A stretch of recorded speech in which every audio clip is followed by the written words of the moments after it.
हरे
कृष्ण प्रभु जी, दंडवत प्रणाम।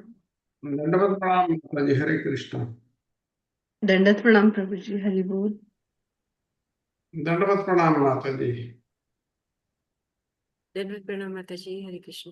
हरि बोल। दंडवत प्रणाम समता माता जी। प्रभु जी आज मेरा रिकैप है। ठीक ठीक है, ठीक है।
Hare Krishna, dear devotees. Krishna Prabhu ji. Please accept my humble obeisances. All goes to Srila Prabhupada. So, may I request who is doing the kirtan today? Raksha Mataji, Samata Mataji? I'm not sure. समता माता जी, समता माता जी। Okay, Hare Krishna. हरे कृष्ण प्रभु जी, दंडवत प्रणाम। Dhanavad Pranam Mataji. हरे कृष्ण प्रभु जी, दंडवत प्रणाम। Please accept my humble obeisance.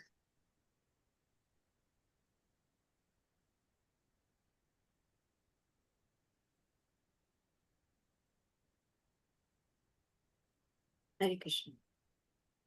नमो विष्णुपादाय कृष्णप्रेष्ठाय भूतले श्रीमते भक्ति वेदांत स्वामी इति नामिने। नमस्ते सरस्वती देवी गौरवाणी प्रचारिणे निर्विशेष शून्यवादी पश्यते सतारिणे। जय श्री कृष्ण चैतन्य प्रभु नित्यानंद श्री अद्वैत गदाधर श्रीवासादि गौर भक्तवृंद। जय श्री कृष्ण चैतन्य प्रभु नित्यानंद श्री अद्वैत गदाधर श्रीवासदि गौर भक्त वृंद हरे कृष्ण कृष्ण कृष्ण हरे हरे हरे राम राम राम हरे हरे हरे कृष्ण कृष्ण कृष्ण हरे हरे हरे राम राम राम हरे हरे हरे कृष्ण कृष्ण कृष्ण हरे हरे हरे राम राम राम राम हरे हरे जय राधा माधव जय कुंज बिहारी जय राधा माधव जय कुंज बिहारी जय गोपी जनवल्लभ जय गिरिवरधारी जय गोपी जनवल्लभ जय गिरिवरधारी यशोदानन्दन व्रज जनरञ्जन यशोदानन्दन व्रज जनरञ्जन यशोदानन्दन व्रज जनरञ्जन यमुनातीरा वनचारी यमुनातीरा वनचारी जय राधा माधव जय कुंज बिहारी हरे Krishna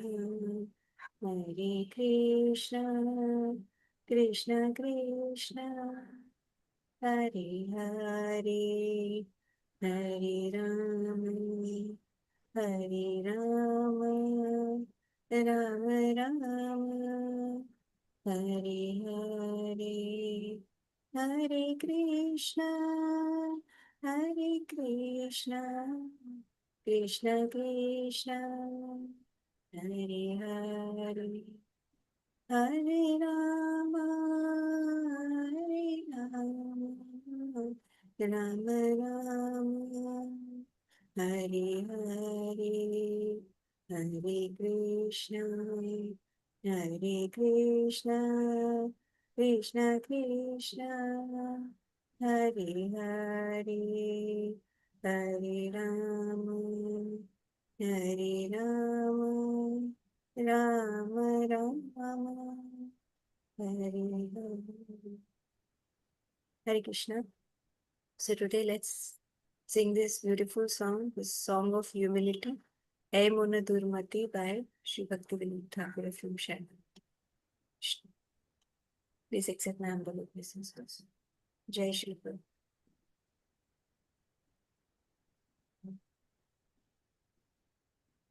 Hey Mona Durmati Samsare Bhitore Puriyachi no Ami एमन दुर्मति संसार भीतरे पुरियाचिनु आमी तव निज जाना कोनो महाजने तव निज जाना कोनो महाजने पाठया दिले तुमी पाठया दिले तुमी एमन दुर्मति संसार भीतरे पडियाचिनु आमी दया कोरी मोरे पतित देखिया করিলো আমার গিয়া দয়া করি মোরে পতিত দেখিয়া কহিল আমারে গিয়া ওই দিন জানা শুনো ভালো কথা ওই দিন জানা শুনো ভালো কথা উলসিত হবে হিয়া উলসিত হবে হিয়া হে মন দুর্মতি সংসার ভিতরে পড়িয়াছিনু আমি तुम्हारे तारीते श्री कृष्ण चैतन्य नवद्वीपे अवतार तुम्हारे तारीते श्री कृष्ण चैतन्य नवद्वीपे अवतार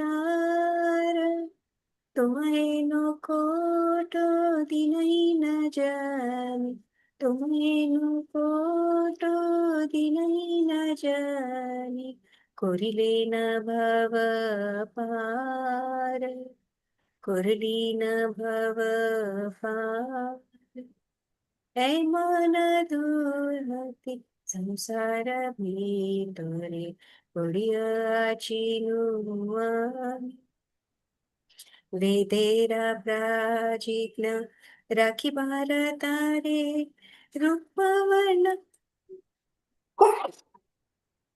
कृष्ण वेदेरा प्राचीन राखीबार तारे रूपवर्ण विप्रसूता वेदेरा प्रतिज्ञ राखीबार तारे रूपवर्ण विप्रसूता महाप्रभु नामे नदिया माताय महाप्रभु नामे नदिया माताया संगे भाई अवधूता संगे भाई अवधूता हे मन दुर्मति संसार ভিতরে পড়িয়াছিনু আমি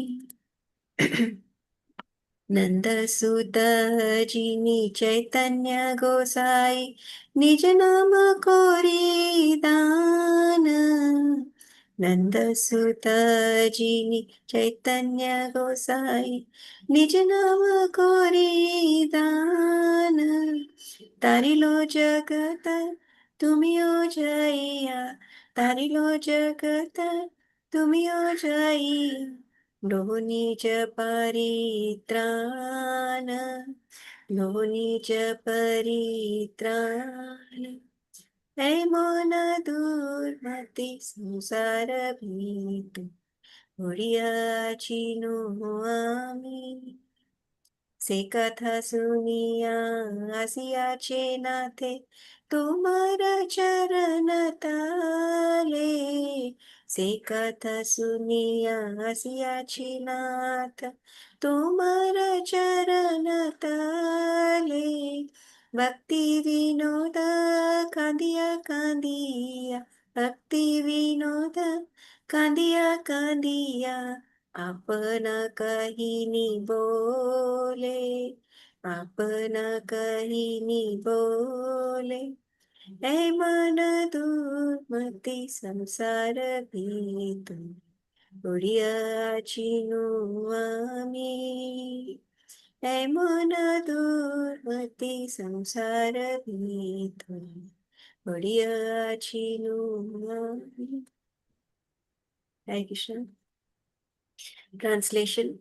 A wicked mind brought me into this world, O Lord, but one of your pure and elevated devotees has come to bring me out. He saw me so fallen and wretched, took pity, and came to me saying, O humble soul, please listen to this good tiding, for it will gladden your heart. Sri Krishna Chaitanya has appeared in the land of Navdeepa to deliver you.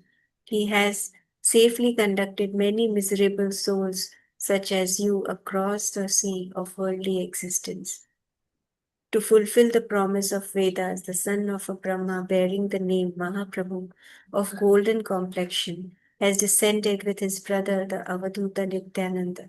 Together they have overwhelmed all the Nadia with divine ecstasy. Sri Krishna Chaitanya, who is Krishna himself, the son of Nanda Maharaj, has saved the world by freely distributing his own holy name.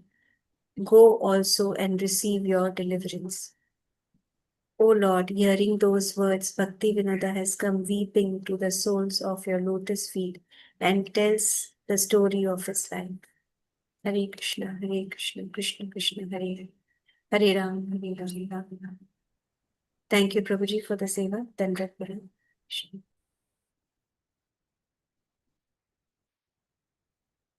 For a beautiful Kirtan Bhajan Mataji, as always. Um, uh, Thank you, dear devotees, thanks for joining. So we'll go to the Mangalacharan first. Om Ajnanatimarandasya Jnananjana Chakshurunmilitam Mena Tasmai Sri Guruve Namaha. Sri Chaitanya Manupishtam Stapitam Mena Bhutale Swayam Rupa Kadamayam Dadati Swapadankitam Vandeham Sri Guru Sri Yuta Padakamalam Sri Gurum Vaishnavam Cha Sri Rupam Sagrajatam Saguna Raghunathanvitam Tam Shajivam साद्वैतं सावधूतं परिजनसहितं कृष्णचैतन्यदेवं श्रीराधाकृष्णपादां सगुणललिता श्रीविशाखान्वितांश्च हे कृष्णा करुणा सिन्धु दीनबन्धु जगत्पते गोपेश गोपिकान्त राधाकान्त नमस्तुते तप्तकाञ्चन गौराङ्गी राधे वृन्दावनेश्वरी वृषभानुस्तुते देवी प्रणमामि हरिप्रिये वाञ्छाकल्पतरुभ्यश्च कृपा सिन्धुभ्यैव च पतितानां पावनेभ्यो वैष्णवेभ्यो नमो नमः नीलाचलनिवासाय नित्याय परमात्मने बलभद्रसुभद्राय जगन्नाथाय इति नामिने जय नमो विष्णुपादाय कृष्णप्रस्थाय भूतले श्रीमती भक्तिवेदान्त स्वामिनिति नामिने नमस्ते सरस्वती देवी गौरवाणी प्रचारिणे निर्विशेष शून्यवादी पाश्चात्य देशतारिणे जय श्री कृष्ण चैतन्य प्रभु नित्यानंद श्री अद्वैत गदाधर श्रीवासादि गौर भक्तवृंदा हरे Krishna Krishna Krishna Hare Hare Hare Ram Ram Ram Hare Hare Hare Krishna Krishna Krishna Hare Hare Hare Ram Ram Ram Hare Hare Hare Krishna Krishna Krishna Hare Hare Hare Ram Ram Ram Hare Hare. Thank you so much. With this note, I'll welcome the devotees. Not sure who is doing the recap. Today's Yes, recap Prabhuji. seva is okay. Yeah. Thank you. What to you, Mataji? Nityasaki Mataji. Hare Krishna.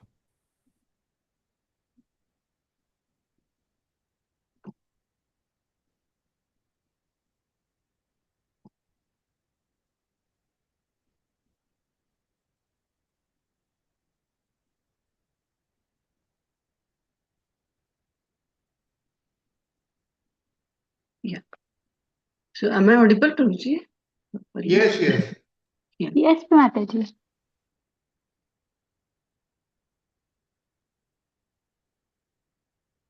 Yeah. So yesterday, His Grace Rajiv Mukh Prabhuji has taken lesson 135 from Srimad Bhagavad, 10th canto, and went through chapter 89 from 1 to 65.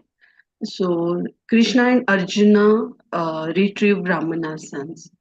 Isn't it? So how the supremacy of Lord Vishnu, it was over Lord Brahma and Lord Shiva. It was discussed in great length, and yes, then verses 21 to 44. So they dealt with how in Dwarka's Brahmana's wife gave birth annually to a series of sons, but all newborns died immediately. despite Arjuna's vows to protect them, and the Brahmana derided not only Arjuna but even King Ugrasena. So it is Sri Vishwanath Chakravarti Thakur's commentary that Sri Harivansh, as per Sri Harivansh Puran, and in the second canto of Bhagavatam, that path of gradual liberation passes through the intermediate station of Lord Mahavishnu's abode, outside the eighth shell of universe. Thus, it is clear that Sri Krishna's status of godhood is superior to Lord Mahavishnu's. So, I can't see read the slide. Mm.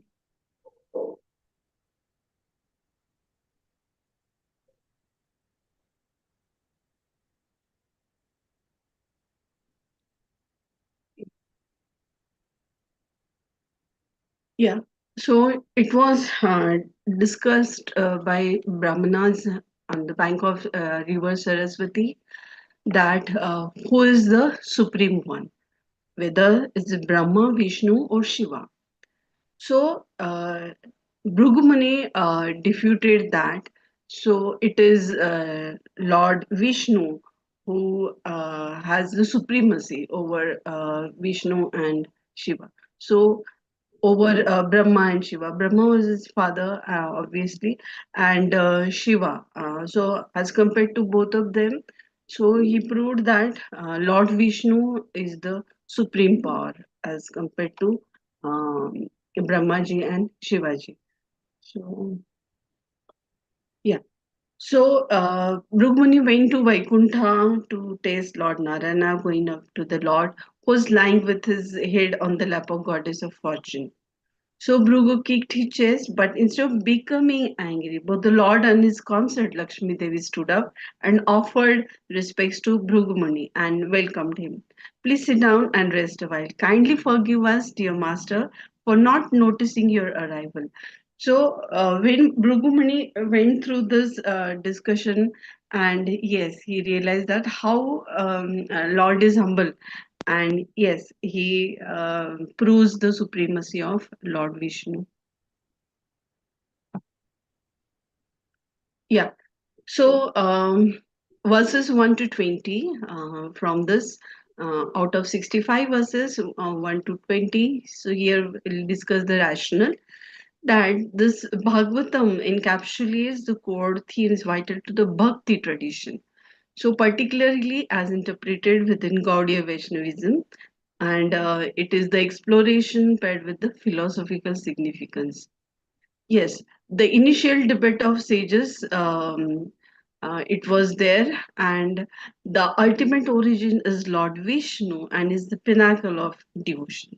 So, Bhakti word it refers to the bhakti of only Lord Vishnu. It is not Desh Bhakti, Rashtra Bhakti. It is not a bhakti word which has been allotted to the worship of gods and etc. So the discussion of the supremacy of deities is vital in Gaudiya Vaishnavism. So Rajamukh Prabhuji yesterday, yeah, he explained the significance of Gaudiya Vaishnavism at a greater length so nicely that we are proud of our Sampradaya Parampara. Yeah, we have got such a legacy of our Acharyas, and they have proven. And Ete Chan Shikala Punsa, Krishnastu Bhagwan Swayam, isn't it? So, avatars, Kala word, isn't it? So, we have got this particular legacy to understand. There are incarnations of Lord Krishna, and there are his expansions, and Lord Krishna is recognized as the ultimate reality, establishing the clear hierarchy among the divine figures. So this hierarchy, it has been so crystal clear. So this hierarchy emphasizes the importance of identifying the source of all existence, and understanding the supremacy is crucial for his devotees as it guides their worship and understanding of the universe. What is this Prakriti about and why to serve Lord Krishna? So it reflects the belief that devotion must be directed towards the highest form of divinity for spiritual progress. So Bhrigu Muni's journey. So Bhrigu Muni's quest to test deities. So these are not the idols, these are not the statues, these are the deities, and illustrates an honest pursuit of truth and understanding. So his refusal to show reverence to Brahma and Shiva underscores a crucial lesson in humility and acknowledgement of genuine divinity. So this journey signifies that authentic devotion stems from recognizing one's place and comprehending the nature of the divine, moving beyond mere ritualistic practices. So, Bhrigu journey symbolizes the quest for truth and authenticity, and it underscores the importance of humility and reverence in the relationship between the devotee and the sacred. So, Prabhuji also said that it is not just that Lord is sitting in his abode and and we are just praying for him. No, so Lord reciprocates, with the devotees, and is fond of his devotee. He loves his devotees, and so happens the relationship between the Lord and his devotees.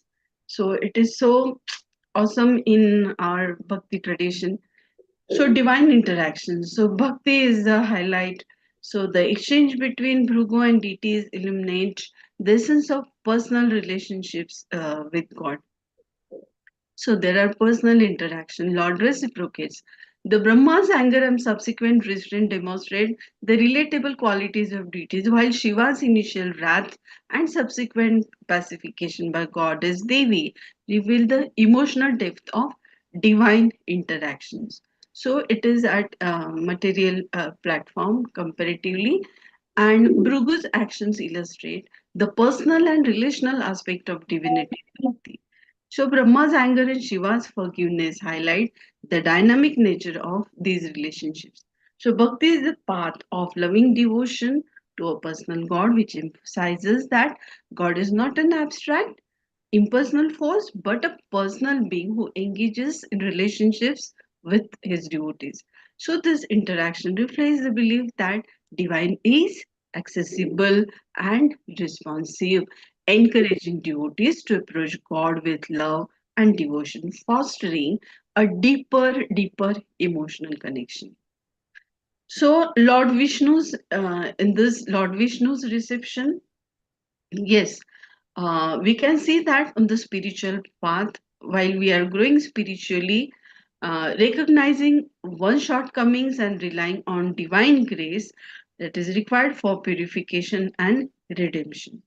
So, despite the Bhrigu disrespectful action, it embodies the ideals of divine grace, a concept that refers to unmerited favor and love of God towards humanity, as well as humility and forgiveness. So, it has to be noted down. So, the purification through bhakti. So Lord Vishnu's request for the water that washed Bhrigu Muni's feet. So we have also seen how Lord Krishna washes the feet of his friend Sudama, isn't it? So he's fond of his devotees. He loves his devotees, and it is the sacred process of purification. And so Lord shows with his actions that how one should serve the devotees, isn't it? So this reinforces the bhakti principle that engaging in selfless service can cleanse one's sins and elevate one spiritually, suggesting the path of devotion. So, uh, it was a request for water. What it illustrates the belief that engaging in acts of devotion purifies, it not only purifies the heart but also mind, isn't it? Enabling one to transcend material contamination. See, washing one's feet, one can attain bhakti. So these are the few passwords, isn't it? So Prabhuji was, Rajamah Prabhuji was telling it's at the bottom with his so thorough experiences in his preaching mission in Australia, Sydney. So this not only emphasizes the experiential nature of purification, but also inspires devotees to engage in the transformative power of devotion actively. In case of devotional ecstasy, so bhakti with joy, isn't it? So Prabhuji was saying that Chinese people, they are unable to pronounce word Ram, isn't it? So, but still they are trying joyfully. So bhakti is like that. Bhakti element has to be done from the bottom of heart and with joy, and it exemplifies that the bhakti traditions emphasize on experiencing divine love and ecstatic joy, an experience deemed richer and more significant than just mere intellectual comprehension. So, in bhakti, experiencing divine joy and ecstasy is seen as a sign of spiritual progress, isn't it? And so, ultimately leads to liberation.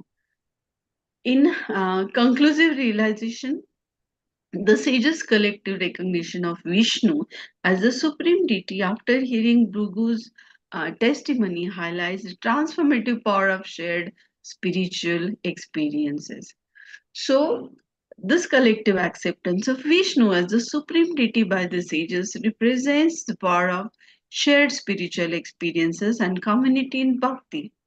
So, this theme underscores how individual realization can foster communal understanding, promoting unity and shared devotion. So, it encourages a communal approach to spirituality, making the audience feel part of a supportive and understanding community. So, there is Gita Jayanti, and we all are in Gita distribution programs, and we feel so proud that so this particular Shrimad Bhagavad Gita, as it comes from the parampara of our acharyas, isn't it? So which is so bona fide, which has been authentic. So that's why it has been getting successful mission. So there is no any other Bhagavad Gita. There can be so many toothpaste in the market. There are so many products. Okay, but we may feel someone that's some toothpaste, those are quite better. So similarly, so our Bhagavad Gita is one of the best shastra as compared to we can see this the authentic book, and it has to be read and one can transform our lives. So, nature of material existence about Prakriti. So, everyone has to do karma. And at the bottom of karma, so there are the few shades as per Srimad Bhagavad Gita, chapter number 13, 17. So, Shraddha Traya Vibhagyo. So, in that, it has been mentioned that every karma has got three shades: goodness, passion, and ignorance, and that defines the material existence. So, this modes condition our life, and this ultimate aspiration is to transcend them through devotional practice. That is gunatit bhakti. Bhakti is gunatit. So one has to transcend from all these three modes of nature and lead towards the spiritual progress. So this goodness, passion, and ignorance underscores the complexity of existence and the different pathways individuals may follow. So in bhakti, the mode of goodness is characterized by purity, humility, knowledge, harmony, and humbleness. And it has been seen as the foundation for spiritual success, guiding practitioners towards purity and a divine connection. So, to be in the mode of goodness, which has been desired on the path of Bhakti Marg. So, about this Bhakti devotional service and divine award. So, can anyone highlight about this point?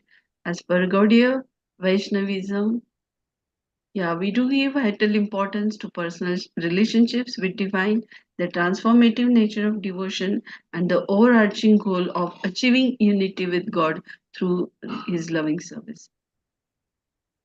Yes, can we talk about this devotional service to our Supreme Lord?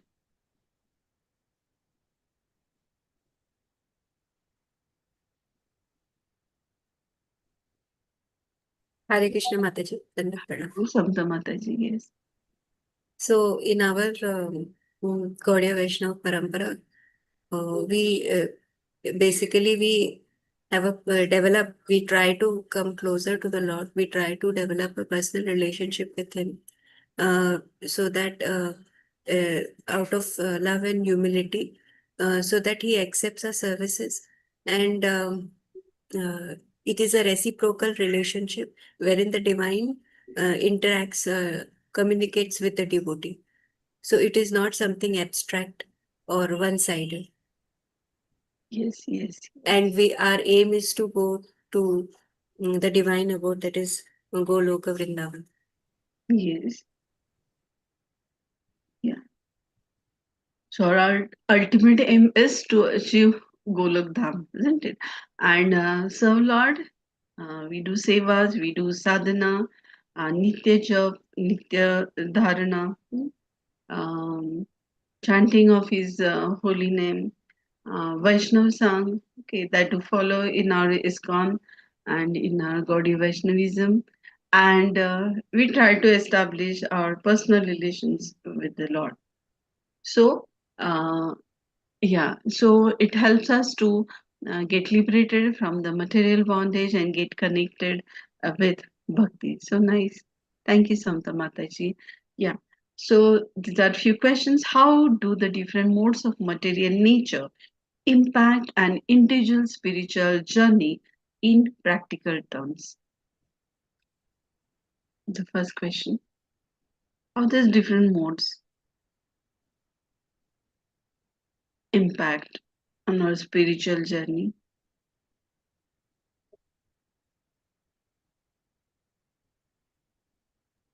Hare Krishna, Mother. Yes. Okay, you want to go ahead, Prabhuji? Go ahead. Haribol, you said something? Yeah, no, somebody, I think as I was speaking, somebody was speaking. Okay, so yeah, this is a very nice, again, Mataji, Samta Mataji mentioned devotional service. Susukam karta abhyam, right? So devotional service is joyfully perform. Otherwise, who would have gone it? Normally we don't look at the end. A devotional service, start to end, it is a spiritual path. As Saru Prabhuji is mentioning, it's not only when you go to bhava or prema, then only you start, but right in the beginning, Lord gives us. So coming back here, different modes. This is a very, this is how the modes binds us. Rajoguna, Tamoguna, and Satguna. When we are in the Satoguna, gradually we evolve with the Marsha. Devotees are chanting the name. Charu Prabhuji talk about those four slokas. Only in Sattvat, Sagyat Jnana, Tattva Vidyan, only you get when you are in a mode of goodness. And then with that Tattva Vidyan, we transit from Satguna to pure Sattva mode of goodness. So modes does play a great role. And Bhagavad Gita also talk about how Tamoguna binds us, how Rajoguna binds us, how Sadguna also binds us. So these virtues are not just enhancing; they are fundamental to spiritual growth. So you may be placed anywhere, but always there is a upward journey available for Tamoguna people, also Rajoguna, as well as those who have come to the Sadguna. And it gives us a complete practice to rise above the limitations and advancement of spiritual path. That very nice words are there. I was thinking of reading some of them. So it's a gradual process. Once we are bound by three ropes, one rope at a time, one need to release and come to only when you understand things as they are in the Sadguna. I think one goes up, and this is the essence of all that we are talking. Every class, I think somewhere we touch upon that point. This is what we understand, Mataji. Yeah, thank you, Correct. Radha Inatraji. Yeah, one has to embrace yeah, the mode of goodness, and it is truly profound, and it could deeply influence one's thoughts, behaviors, motivations, etc. In the mode of goodness, one can progress on this bhakti path.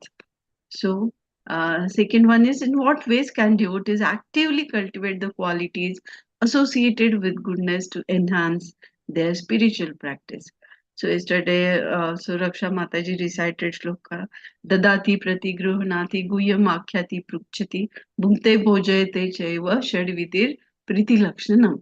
Isn't it? So how one can deal with the devotees of Krishna. So whether Kanishta, Varishta, so the dealings they are required. So one can engage himself in these endeavors on this bhakti path, and so which are again the ways by means of which one can enhance the spiritual practice. which qualities can be cultivated? Hare Krishna Mataji. First of all, humility. Then we Yes, have to do selfless seva, yes, temple seva, participating in various festivals. yes, Then helping each other devotee who are newcomers. We have to help them very nicely. mm, Uh, and Kirtan seva. Then study of Srimad Bhagavatam, Bhagavad Gita. We yes, have to do so many sevas.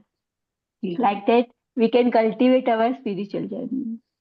Yeah, and Prabhuji also had highlighted that to the different age groups, even if there are kids, there are age-old people.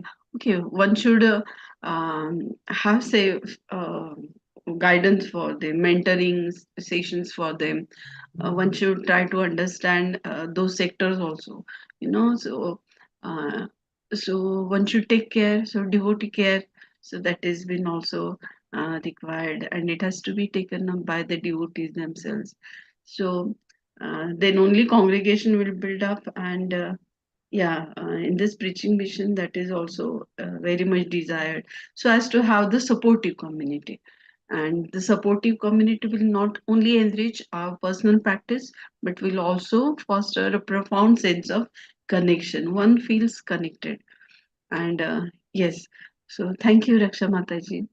So then the next question is, what are the specific practices or the rituals one has to follow so as to lead for the devotional ecstasy? Hare Krishna Mataji. So, to get connected with the divine, one has to uh, come into that mood and constantly thinking of Shravanam, Kirtanam, doing japa, participating in kirtans, and satsanga is very important on a Yeah, daily basis to keep oneself attuned to and have that bhava and gradually transform oneself. yeah, yeah. Thank you, Samta Mataji. Prabhuji has also said that for for Smaranam, yeah, Prabhuji writes shloka on the water bottle. So it is so, that idea is so cute. Even I put the slips on kitchen kattas. So while cooking, I do go through bhajans and shlokas. So that's why I could pass out few exams in ISKA. So Nitya Jap, Nitya Dharana, Dhyan Dharana, that is meditation and Vaishnav Sang. So that is very much required, and one should take the shelter of Lord Krishna. And whatever we do, our endeavors in happiness or in distress, we have to do Krishnarpana. So it should be Krishnarpanamastu. So that's how one can enrich the spiritual journey. So thank you Yeah. so much. Yeah. On top of that, Mataji, one very important point I think yesterday Prabhuji also mentioned is consistency. Yeah. Yeah, Satatya. Yeah. Yeah, Yeah. yeah, All these things we have to do it very consistently. yeah. Okay. Yeah. Yeah. That is also Thank correct. you. Yes, Thank thank you, you. Satatya. Yeah. And Nityam Bhagavata Sevaya. yeah. Uh, then is about supremacy of deities.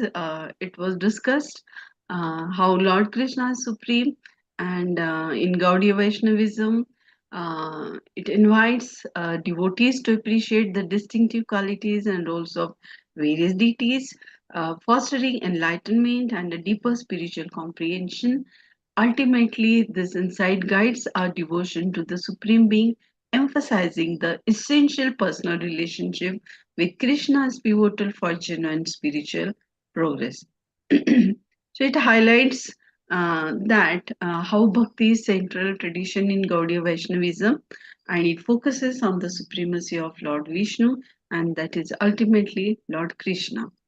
So the transcendental goodness, that is Shuddha Sattva Gun, for pure bhakti. So, Lord Vishnu is characterized as the embodiment of transcendental goodness, and it rises above the ordinary goodness.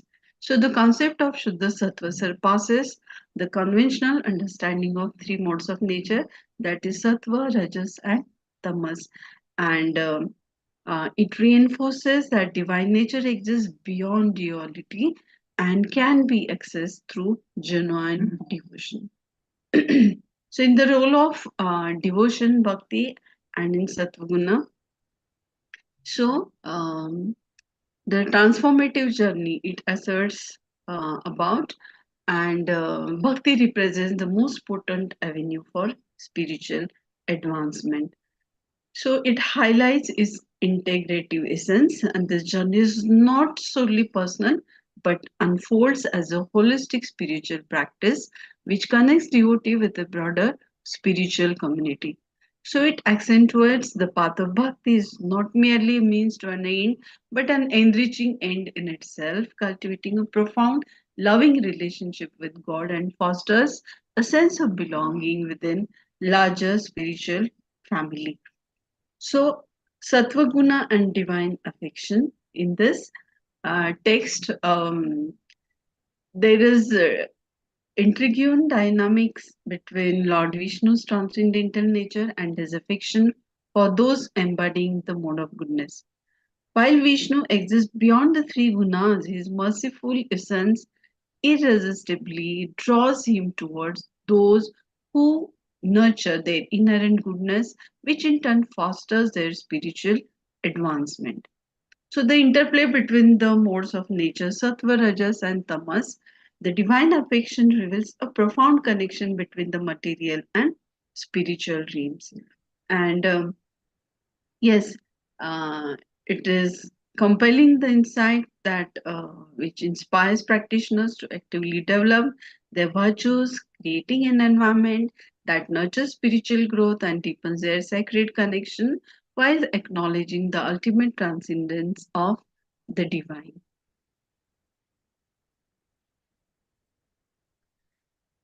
Out of 10, the fifth theme is about the nature of offenses and remorse. So about false ego, Prabhuji told about Yamuna Mataji's book. Nahi, yeah, Devaki Mataji's book. So the false ego, na, that is endurance, ahankar. So and so as to progress on this particular bhakti mark, so one has to be very careful about our false ego and how to handle it. One should learn. So, Bhrigu Muni's offenses against these deities provides a sobering reflection on the weight of disrespect, yet it simultaneously highlights the transformative power, potential of remorse and forgiveness in bhakti. So, Bhrigu Muni's awakening to his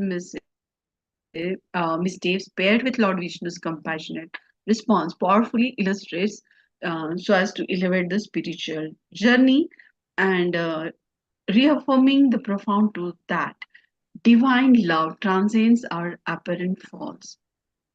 So, this serves as a hope for the devotees and encourages them to pursue spiritual growth regardless of past error. So, this themes of offense and remorse view a critical tapestry of humility and the redemptive power of repentance in spiritual life. So, this insight reveals that acknowledging one's shortcomings and seeking forgiveness are not just significant but essential steps in the bhakti path, enabling devotees to transcend their egos and foster a deeper connection with the divine. So, it conveys the powerful realization that divine love is not contingent on perfection but is rooted in sincerity and the resolve to amend one's missteps.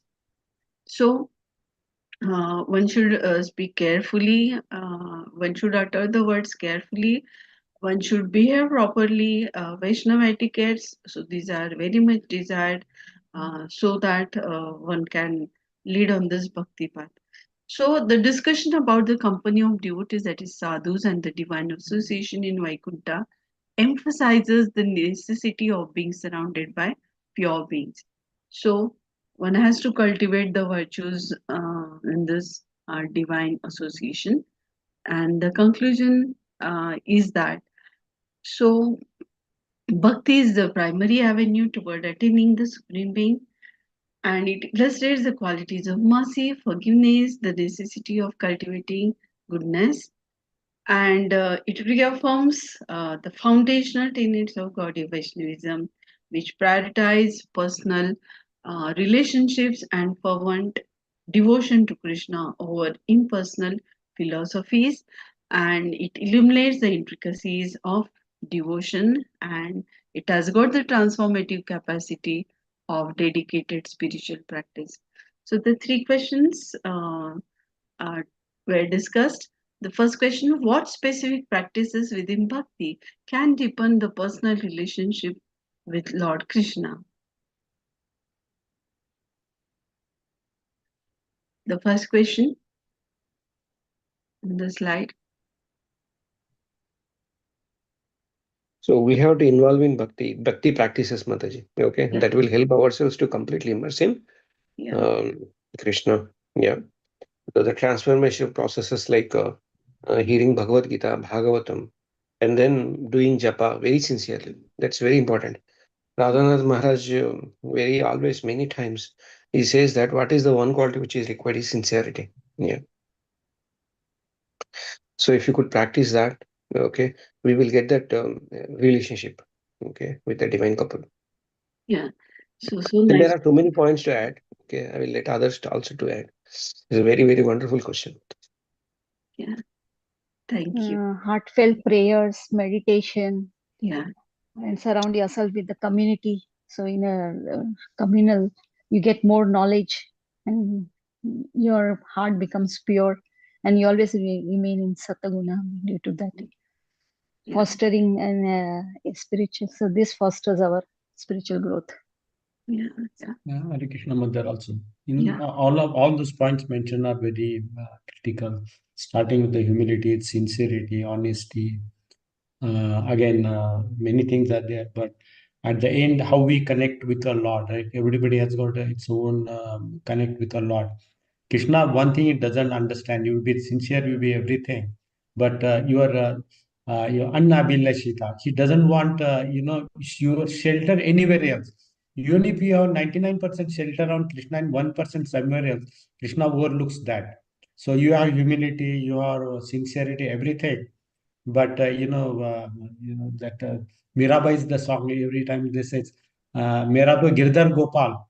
Up to here, it's okay. Everybody can say, "Well, दूसरा अन्य कोई है ना?" So there's nobody else. So that second part is a very, very critical. In this, all those things, he expects us what you call total dedication to him. Unfleeting. That's what. Yes. Unfleeting. Yes, that is one part quality, and that if that is there, then sincerity develops, humility comes up. You are like a baby cries for Krishna. We need to cry for the Krishna unless until many of our discussion we see that the tear must fall from our eyes, and that comes when you are really connected to the heart and not from the head. Many times, we can come give all the classes, lectures, and do everything. I think that penetrates at the bottom of that. He expects total surrender. I think that's all other points are good, but also just added one more to that. That let me interject here. What Prabhuji is saying, absolutely right, and that's actually translated into what is called absolute sharanagati, unconditional surrender. And I had so much to say this thing in one of the recent meetings. Sharanagati, Krishna demands that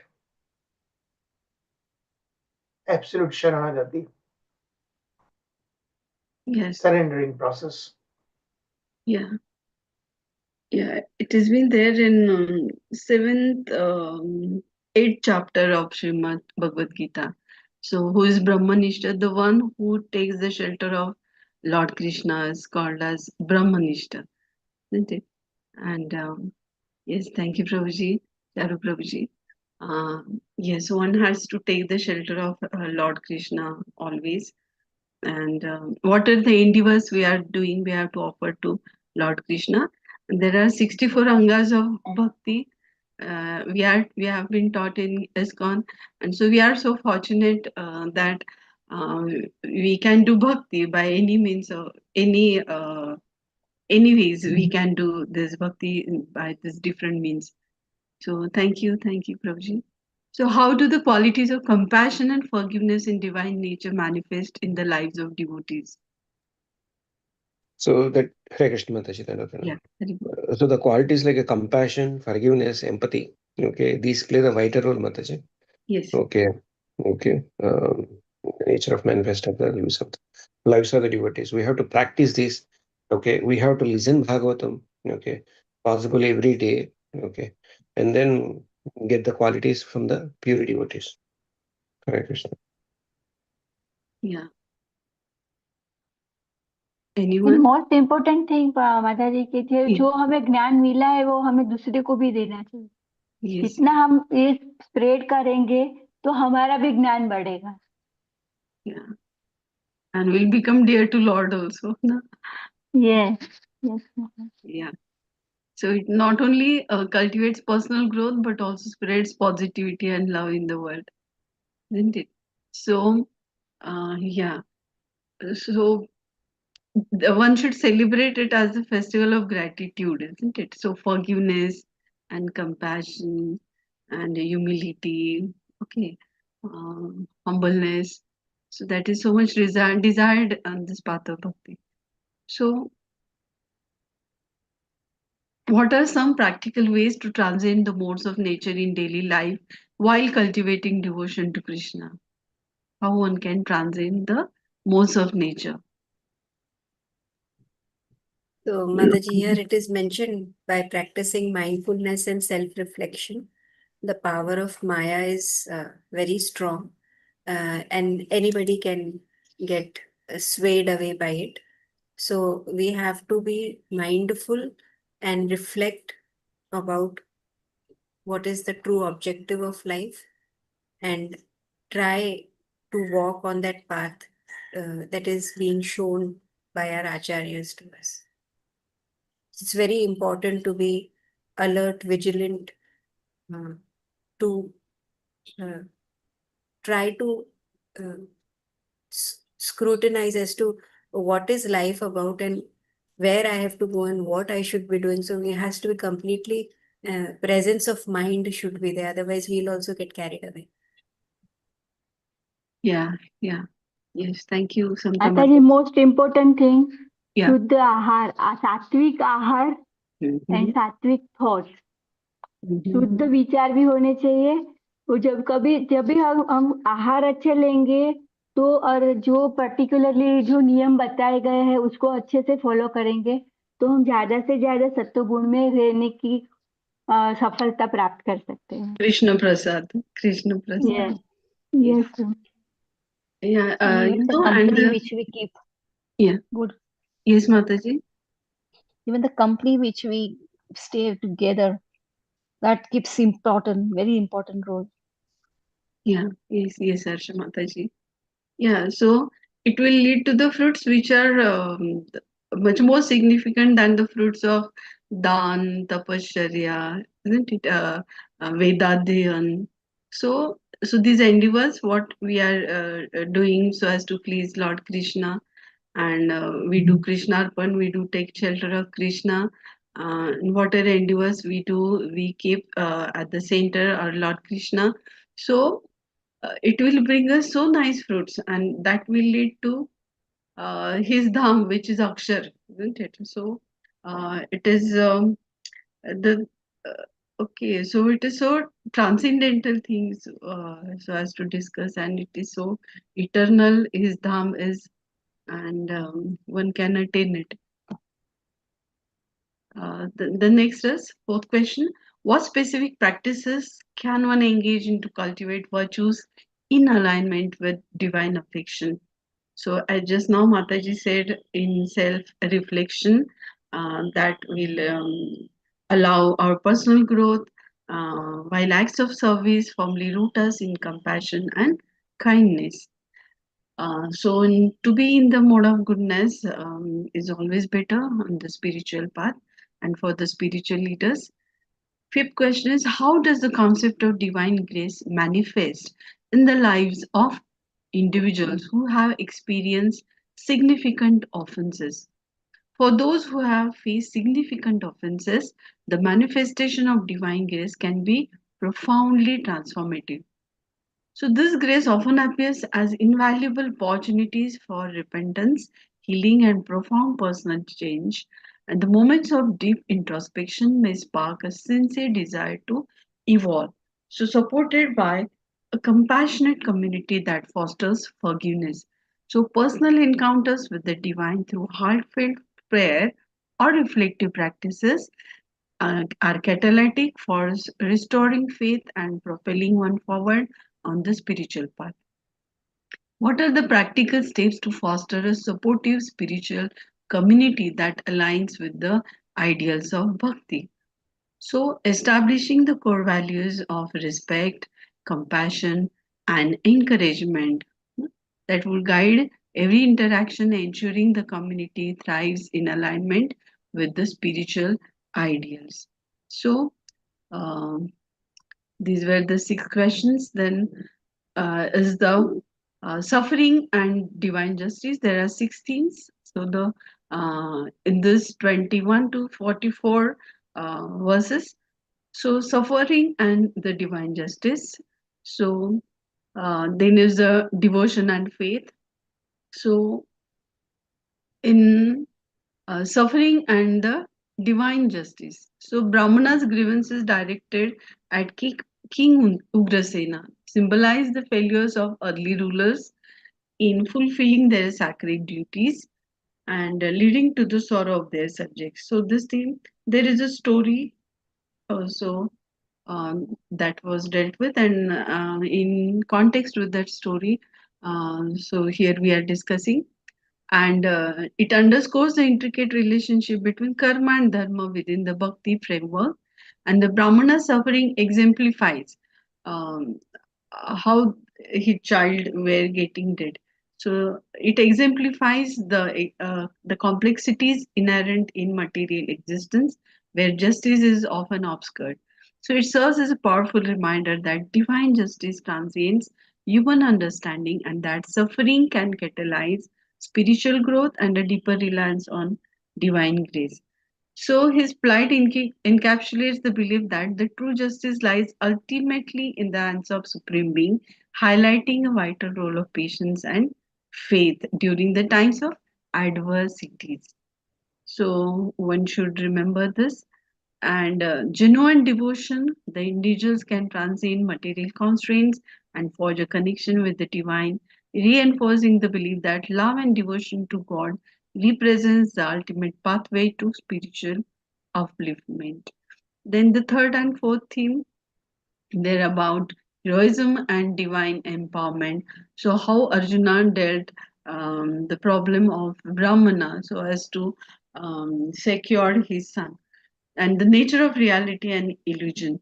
So here uh, it illustrates about the illusory character of the material world in sharp contrast to the eternal essence of the soul.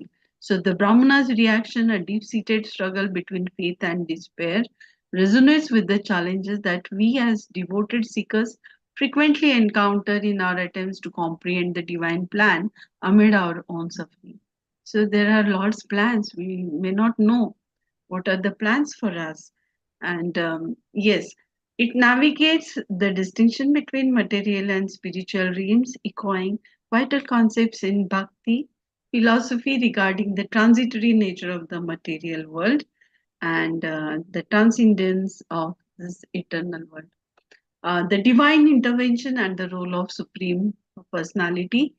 So it highlights about the personal connection with the divine that is crucial for overcoming life's obstacles and achieving spiritual aspiration. And Lord Krishna is the supreme personality of Godhead and is the cornerstone of our Gaudiya Vaishnavism. So, in community and responsibility, the Brahmana's plight and Arjuna's compassionate response illuminate the profound interconnectedness of individuals within a community, and it accentuates the responsibility that those who are in power, like Arjuna or Kshatriya, must protect and support the vulnerable vulnerable, such as Brahmana and women and those who are dependents. And it gives the ethical dimensions of our duty in societal interaction. So, how Arjuna himself considered as the responsible one so as to solve the problem. Similarly, one has to be resourceful in whatever the ways it has been possible. And even though we don't have those capabilities and resources, the Lord offers us, Lord gives us, Lord bestows mercy onto us so that we do get these qualities. And he tries to make us Virat also, his devotees. So it conveys the interconnectedness of individuals within society and ethical implications of one's role, and it embodies the bhakti belief that everyone bears a responsibility to care for and uplift others. So that's why we do distribute Bhagavad Gita and try to elevate themselves on the path of this bhakti platform so that they can be rescued from the cycle of birth and death. And yes, bhakti, the spiritual, this bhakti particular tradition encourages a profound commitment to devotion, duty, and relentless pursuit of spiritual truth and amidst all trials of life. And so these are the three questions. What specific actions or attributes of King Ugrasena are seen as failures in fulfilling his duties as a ruler? So there were shortcomings, failure to safeguard their subjects from suffering and injustice, and how Arjuna tried to help him out.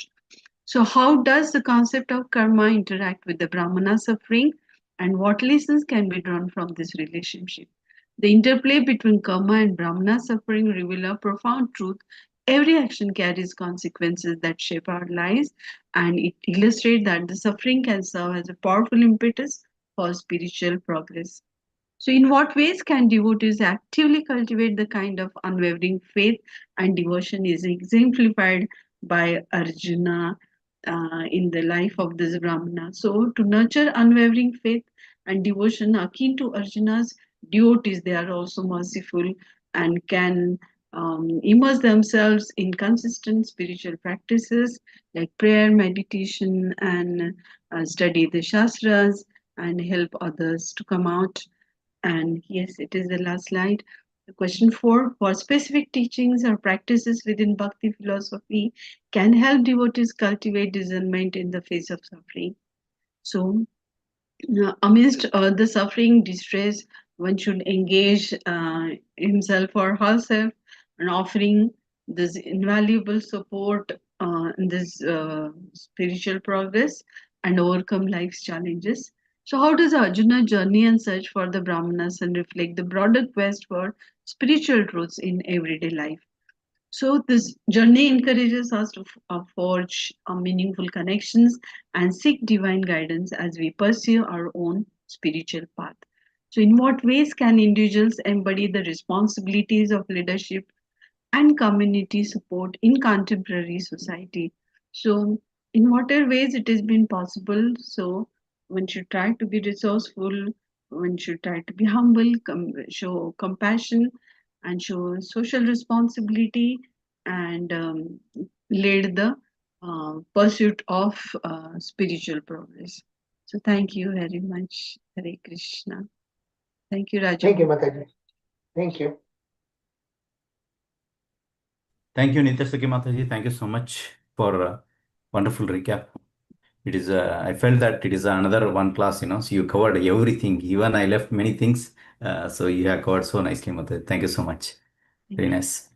With this note, I welcome all the devotees once again to this, for here it is Sunday afternoon.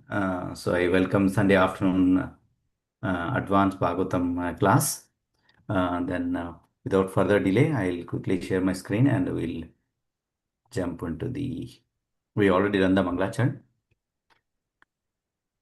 So now today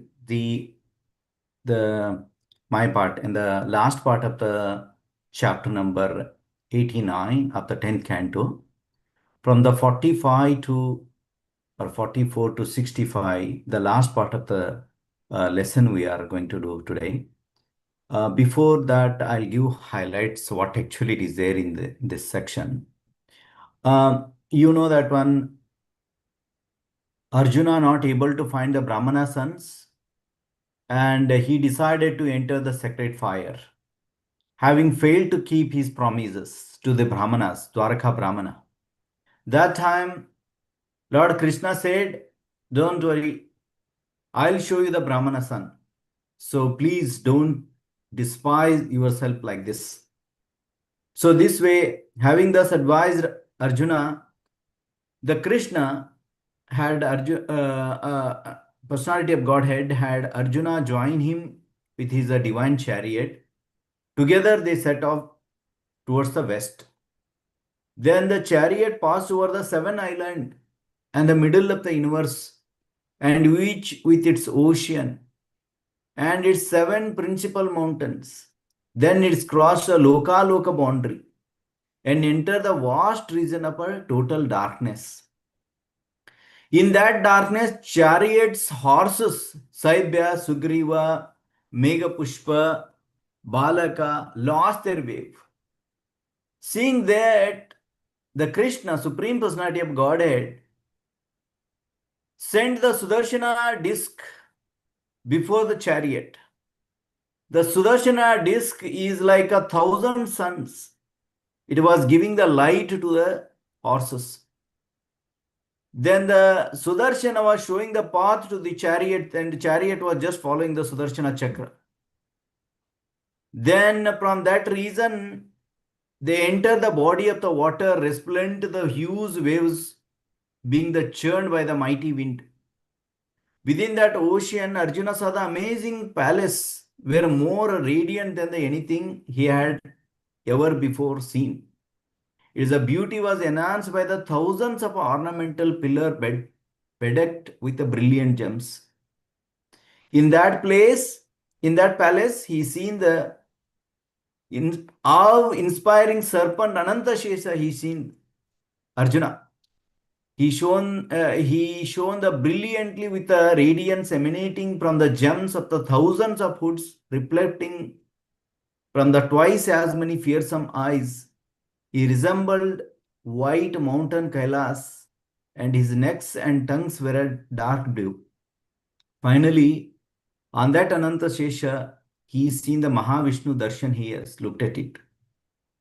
Looking at the Mahavishnu, and what happened, very surprisingly, he said that Lord Krishna offered the homage to the Mahavishnu, and Mahavishnu offered the obeisances to the Krishna.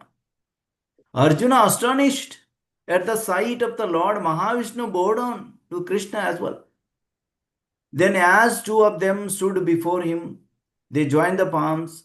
A Almighty Mahavishnu, Supreme Master, he smiled and he started saying, "Yes, I brought the Brahmana son here because I wanted to see two of you. That is what I brought those sons. My expansion, who have descended to the earth to save the principle of religion. As soon as you finish killing the demons who burden the earth, quickly come back here to me. Those two demons come back to me." That's what Purport is explaining. So this way, finally, the Arjuna is able to bring the Dwarka's Brahmana sons back. So this is what we are discussing today. Charu Prabhu brilliantly, very nicely, he made so many points over this particular 24 slokas. We'll look at it.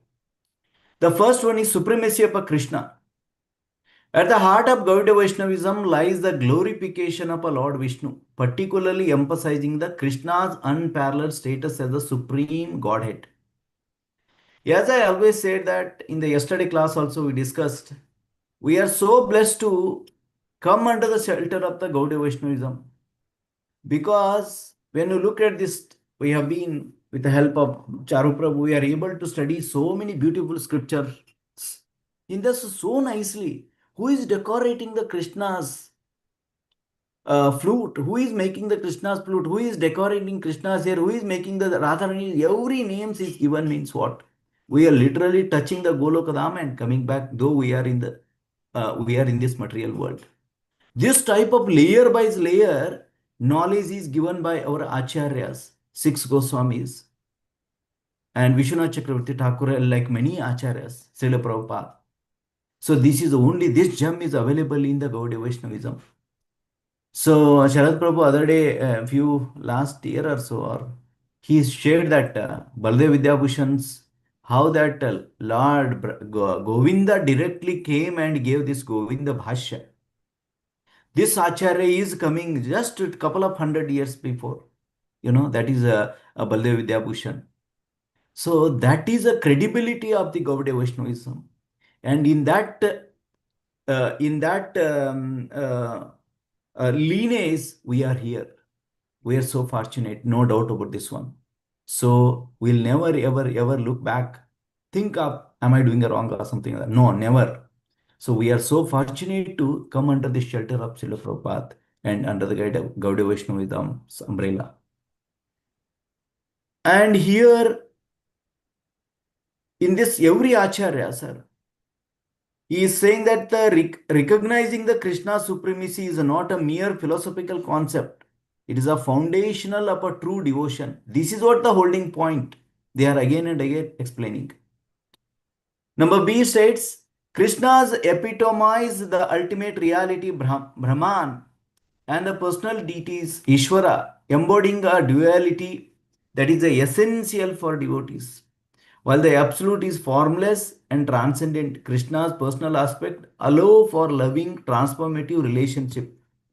In this particular point, so by focusing on a Krishna's personal aspect, devotee can love, serve and surrender, moving beyond abstract contemplation to a direct devotional engagement. Krishna's personal form makes the supreme accessible, enabling intimate heartfelt devotion, which is central to the bhakti path. Yesterday, in the evening class, one of the devotee was asking, how can you think that, do you think that we are all talking about the Lord? Do you have any, can you show me something, his Lord is here? Then I said that Lord, whatever promises, it definitely it is going to happen. In the Srimad Bhagavatam, Narada Muni asked the same question. My dear Lord, where are you residing? Some devotees are saying, are you in Vaikuntha? Some devotees are saying, you are in the yogi's heart. Where actually you are residing? So he stated, Naham tishtami Vaikuntha yoginam hrudaye shava yatra gayanti tadmakto tatra tishtami narada. Wherever my devotees are talking about me, glorifying my glories, they are talking about my leelas, glorifying the devotees of devotee, there I am personally there. That's what Lord Vishnu personally promised to Narada Muni. That's what I quoted that verse. So I mean, basically, this is what this Acharya, our Gaudiya Vaishnava Acharyas are saying, that Krishna is a personal, we can personally serve him and we can get that reciprocation because Krishna personally promised this one. This is what the knowledge our Acharyas are giving. And role of Arjuna as a devotee. Arjuna's experience and vulnerability mirror the emotional landscape of every devotee, illuminating the personal struggles that are inherent in the path of devotion. He challenges to the Kshatriya serve as a powerful reminder of a responsibility ruler hold in protecting the righteous. So it's a very important point. It is Krishna is saying that Arjuna's bond with Krishna exemplifies with a personal and transformative relationship devotee aspire to have with the Supreme, showing how devotion deepens through the guidance, surrender, and the trust in the God. So as a Kshatriya, you need to do your duty. So you cannot escape from the duties. That's what Krishna is emphasizing here. Arjuna stands as an architect of the ideal devotee, grappling the moral quadries while remaining steadfast in his duty, dharma. His eternal battles articulates the quintessential human experience on the path of devotions. In this B, basically it is talking about Arjuna is presented as a model devotee, exemplifying the steadfastness in a duty dharma, even while facing the moral dilemmas and worldly challenges. In the battlefield, he was so many, we are all in the same field. That is what, when Arjuna surrendered to the Krishna, then everything he took the rule, 2.7. Then in the next section, you may say, critics of a material authority. The disdain exhibits by the Brahmana towards the irresponsible Kshatriya serves as a powerful critics of a material authority, devoid of a spiritual awareness. So here, significance of a Gaudiya Vaishnavism, again, this aligns the Gaudiya Vaishnavism principle that true leaders must be embodied of dharmas. That is what we are calling the Rajarshi.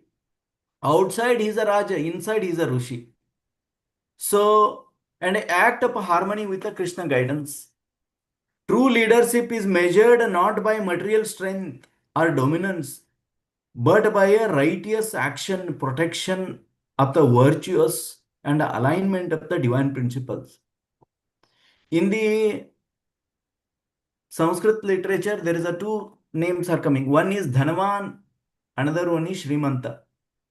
Dhanavana means how we can measure the person's credibility. Now today's world is like that. If you have more money, that person become a famous. If you are able to talk very nicely, you become a famous. People are calling in the big das. But as per Shastra, Dhanavan can be anyone. Those who are having the whole the wealth, they become a Dhanavan. But the real Dhanavan, the real rich person is that person who is calling as a Srimanta. What is the difference between Srimanta and Dhanavan? Dhanavan is one who is holding the wealth.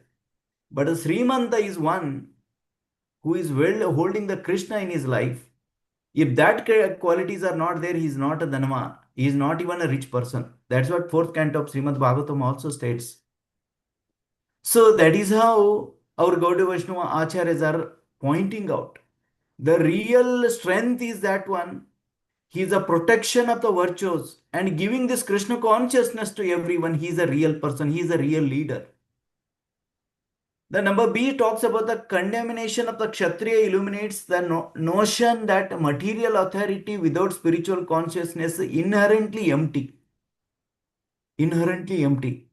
In the Gaudiya Vaishnavism, authentic leadership is defined by unwavering commitment to the dharma and the protection of a righteous.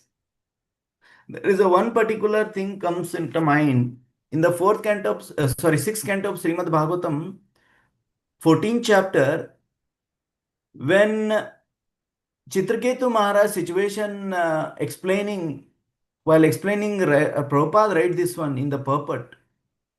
Avidya Jivanam Sunyam Dikshunyam Abhandava Putrahinam Graha Sunyam Sarva Sunyam Daridrata.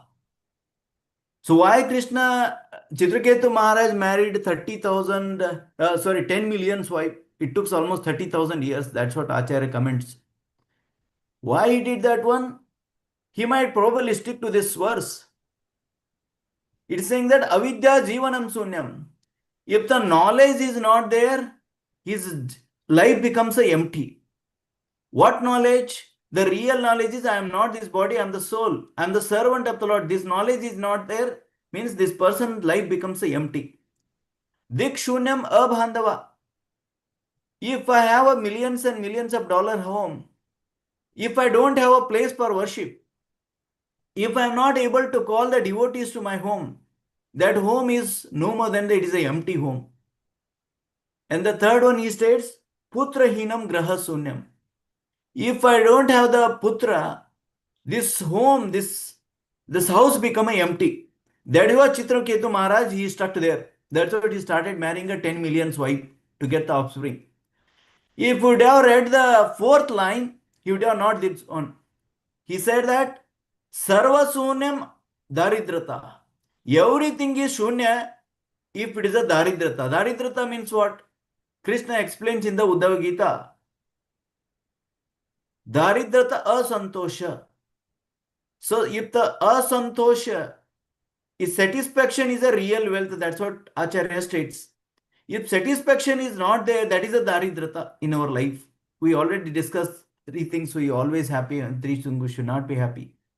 So what I'm saying is here, so that is what if you would have read the fourth line, Chitraketu Maharaj would have the same 30,000 years he would have spent in the reading the Bhagavatam. He would have read 100 times. That's what they states. So with this note, we will go to the fourth one, dependency on a divine will. The praises his body disappeared, underscore the profound truth without Krishna's desire and intervention. Even the most extraordinary powers and blessings remain ineffective.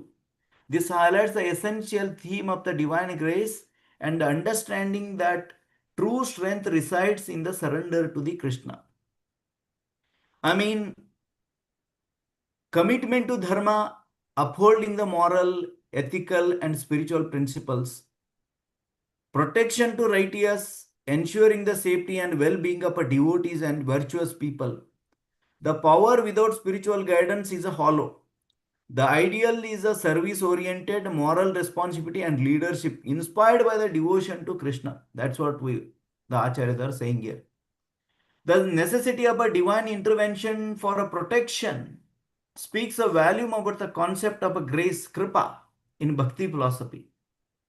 It teaches that no amount of personal strength or skill can replace the blessings of a divine. That's what in the ninth canto of Srimad Bhagavatam, 799 it says, Manye dhana abhijana rupa tapashuta ojasau teja prabhava balapurusha buddhi yoga na aradhanaya bhavanta parasha purusha bhaktya tatosha gajavan gajayuta paya. That's what Bhagavan gajayuta paya. That's what Prahlad Maharaj states. I have so much power. What it matters? Dhana, Abhijana, Rupa, Tapa, Shuta, Ojasa, these be everything, my dear Lord, all together and even individually also we are not able to satisfy Krishna. But the only satisfaction is possible through the bhakti and the humble and meek and humbleness. That has to be always keep in mind. That's what our Acharya again and again reminding this one. The fifth one, the nature of bhakti. Arjuna's choice to honor the Lord Shiva rather than the retaliate against the Brahmanas exemplifies the essence of a humility, innate the true devotion. In Gaudiya Vaishnavism, bhakti is a character by the surrender, humility, and respect for all beings. Again, we talked many times here. So now the significance again, what Acharyas are saying, bhakti is defined not only by devotion to Krishna but also by surrender. That's what Charu Prabhu was saying, that is surrenderness, Sharanagati. I was hearing the lecture from Sri Sampradaya. They said that above Bhakti Sharanagati, they made the division in the Bhakti also. They said that Sharanagati is Krishna wants, not only Bhakti. So they made the division here. That's what your Sharanagati is ultimate, not a Bhakti. That's what their interpretation. That makes sense also. But we Sharanagati is in the part of Bhakti. That's what we states from my little understanding. So the act of paying respect to Lord Shiva instead of responding negatively encapsulate the virtues of humility, tolerance, and compassion that are pivotal to bhakti. See, dear devotees, it becomes very easy for me to explain on the screen. But how best we are applying in our day-to-day life, that's what really matters. This is a testing period for us. We can theoretically, we have so many things we know. But if practically, if that implication is not there, the knowledge, head knowledge become head only. It is not coming to our heart. If it is the knowledge is not coming to heart, there is no transformation is happening here. It head to head it goes. So bhakti, back to Godhead, is only easy when our knowledge, head knowledge comes to heart. That is what Acharya states. This we can implement. In the temple, if we are doing a many service, if that devotee says something, if we are upset with that devotee, then we are failed. Little bit things, If my wife says something, I'll become very angry. So then, where is the implication? So these small steps we can start implementing, then things will fall in place. That's what practice becomes, we can start practicing what acharyas are given us the guidance. Number 6, the cosmic and spiritual journey. Arjuna's journeys across the various realms symbolize the relentless quest for a divine guidance and knowledge. The spiritual odyssey highlights the necessity of seeking a profound truth beyond the material realm, illustrating the depths to which a devotee is willing to go for the divine assistance. So for this one, the conclusion point what Krishna in this particular slide is saying that the character Krishna is the supremacy. The character emphasizes that Krishna is the supreme being. Ultimately, he is the one. Through the example like Arjuna's devotion, the text illustrates that devotee's path involves a faithful action, ethical conduct, moral courage, integrating duty with the dharma. That's what 16th chapter of the Bhagavad Gita, 24 qualities Krishna explains. So this is all we want. This is what consider as a saintly person. Above this box, apart from this one, everything is a demonic. That's what Krishna explains in the 16th chapter of Bhagavad Gita. You all know that one. Just I thought to highlight. Now the question, instructive question, very beautiful question here. What specific practice within the Gaudiya Vaishnava foster a deeper connection with the Krishna? That's what we discussed. Anita Sakhi Mataji very nicely explained that one. In Gaudiya Vaishnavism, several transformative practices can profoundly enhance one connection with Krishna. Engaging in chanting of the Hare Krishna mantra serves as a powerful tool for internalizing devotion. So there's the one quick how important is this chanting the holy name. Couple of weeks back, I went to one person called me for the age care. His father, hospital was raised their hand. No, it is the last stage. We can't help you. Take your father out of the hospital. Then he took his father and kept in the in the old age care. Then there also they are just putting the drop of water. There is no consciousness, nothing like that. He said that this is what my father states. Please come and do some chant in the last days. When I went there, started chanting. Even that person knows the chanting, or I'm not really sure. He's a very new devotee. When I started chanting, this person suddenly opened his eyes. I become surprised, and person becomes started surprised. He not I came back end of the day. What I'm saying is that the chanting hold that so much potency that Golokera Premadana Harinama Sankirtana. That potency is so much that every living entity got this spiritual in their backup mind. Whether they want to bring it front line or not doesn't matter. Whether they will believe it or not doesn't matter. But that Krishna's name is always there. That potency is always there because we are coming from the part and parcel of the Lord. That is always there. But only thing is that faith we need to practice with as sincerity, as many of you said.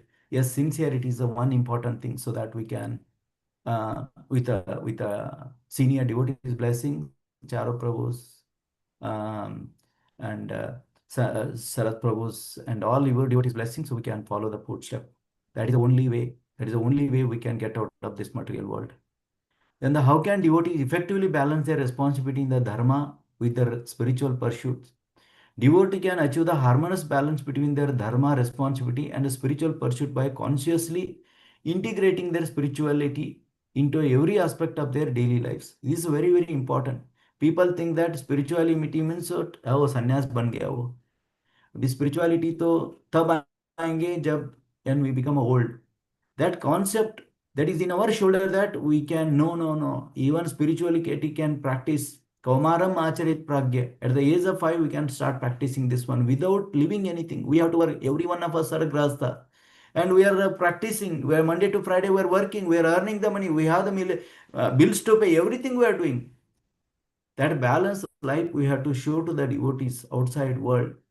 Then they will get the convinced that yes, everybody can practice this bhakti, not for only sannyasi or anything. This we need to represent to the outside world. That's what balancing the show is very important. Sometimes, oh, devotee, okay, oh, we'll not talk to this one, all this stuff. It is there. Yes, discrimination should be there. But what we want is For the preaching purpose, we have to go to any level and try to do our level best service, follow the footstep of Srila Prabhupada. This way, people will come to know, yes, being in a grasta, I can also do that one. That convincing nature, the opposite person will get. Once he get it, they can able to practice it. And the third one is, in what ways do teachings of Krishna apply to contemporary ethical dilemmas faced by the leaders today? The teachings of Krishna offers an invaluable guidance for navigating the complex ethical dilemmas that leaders face today. By emphasizing the core principle of righteousness, dharma, compassion, and the protection of the innocent, Krishna's wisdom encourages the leaders to make a decision grounded in the ethical integrity. By as the leaders, so many responsibility are there. Leaders are also humans, you know. End of the day, Krishna, we made one seminar. ISKCON leaders all saying that we are the super. Oh, ISKCON means what? All our Paramahamsas are here. That's what the first impression comes like that. When you stay for some more times, oh, this person problem, this problem, all these stuffs will come. But end of the day, everyone's are humans here. Those are practicing here on the path of sadhana bhakti. When the leaders do create some mistakes, that we have to be always like Jagannath. We can only see the good thing. There's no eyelids for a Jagannath because he only see the good things in the leaders. So that is what, yes, sometimes it becomes hard for the leaders to make a decision, but end of the day, they are also humans. They do make mistakes. And the next slide, the passage of the Bhagavatam, this 45 to 65 further, Prabhu has very nicely quoted here. Divine guidance and assurance. Lord Krishna's unwavering reassurance to Arjuna, even amid criticism, shines as a beacon of a divine guidance. Here, Acharya states, so this illustrates the central principle of a bhakti philosophy. Faith in God's wisdom leads to the ultimate success. That faith is the only missing thing in our life. Yes, I mean, yes, why we are not progressing in bhakti, why we are not coming out of the that anartha nivrutti is that because that faith is a missing. If we have the 100% faith, then we'd have be easily cross over this anartha nivrutti. And the passage emphasizes the imperative surrender to the divine will and trusting that Krishna has a greater purposeful plan beyond the human understanding. Krishna can make miracles, but only that faith is required. This theme encapsulates the essence of Sharanagati or surrender, which lies at the heart of Bhakti philosophy. To surrender once will do the divine is to recognize the God, the ultimate authority. So that is Sharanagati. In our level, Sharanagati should be what? Vaishnava Thakur. Oh, hey, Vaishnava Thakur. Sorry, I forgot that one line. So that is a Dayara Dayara. Dasi Karuna Kar. Yes, Mataji. Oh, hey, Vaishnava Thakura, Dayara Sagara, Idake Koruna Kori. That's a beautiful song. That's one of my favorite song is that. Only we need to pray to these Vaishnavas. Those are all there on the screen so that I'm able to get the mercy, get out of this material. That is Sharanagati. Once we surrender to the devotees, Krishna will be pleased. So the second thing is that the journey beyond the darkness, the journey of chariot through the darkness serves as a powerful metaphor for the spiritual quest from the guidance, ignorance to enlightenment. The Sudarshana disc symbolize the divine knowledge and the clarity, illustrate the path forward, echoing the crucial idea that true understanding flows the divine grace. So this is a beautiful explanation, metaphor is given here. To surrender one's will to the Krishna is to acknowledge him as the supreme authority and align all thoughts, desire, and actions with his divine will. And the Krishna's guidance and assurance remind the devotee that true spiritual wisdom and protection arises from the surrender, not from the ego or personal effort. That's what it is saying, that one. And the second point, it is saying that the passage underscores the divine wisdom is the guiding light, helping devotees navigate the challenges and uncertainties of the material world. So this material world, padam padam yad vipadam na tesham. Every steps we are facing so much problem. If I solve this one, another problem will come. If I solve this one, another problem will come. But when the surrender, when we fully surrender to the devotee, that's what Sharad Prabhu last week he quoted that 10th canto 88 chapter 8th verse. When Krishna wants to give his special mercy, he will take the wealth away, his relatives away. Many problems might be coming, but that he wanted to make sure his faith is getting stronger and stronger and stronger day by day in Krishna's shelter. Then there is a special mercy. That's what we read the verse.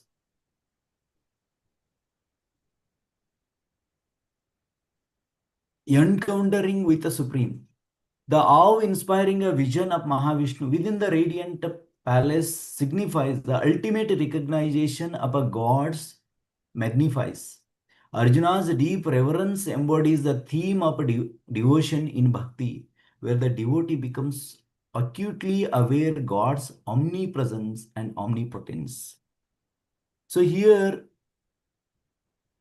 basically, the vision highlights the devotional response of a reverence, awe and surrender, which is the central to bhakti. Arjuna's deep respect to humility demonstrates the how devotee perceive the omnipresence and omnipotency of the Lord. So section B talks about God is not merely an abstract, impersonal principle, but a personal deity accessible to a sincere devotee.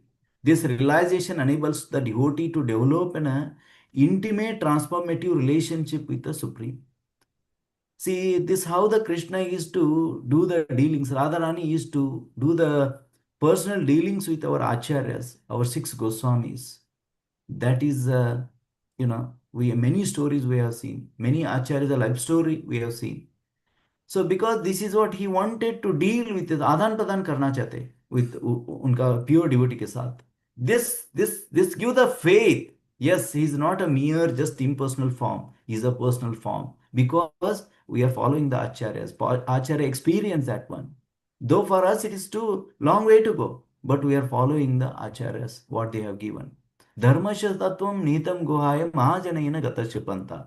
So dharma and karma is very difficult to understand from our tiny brain.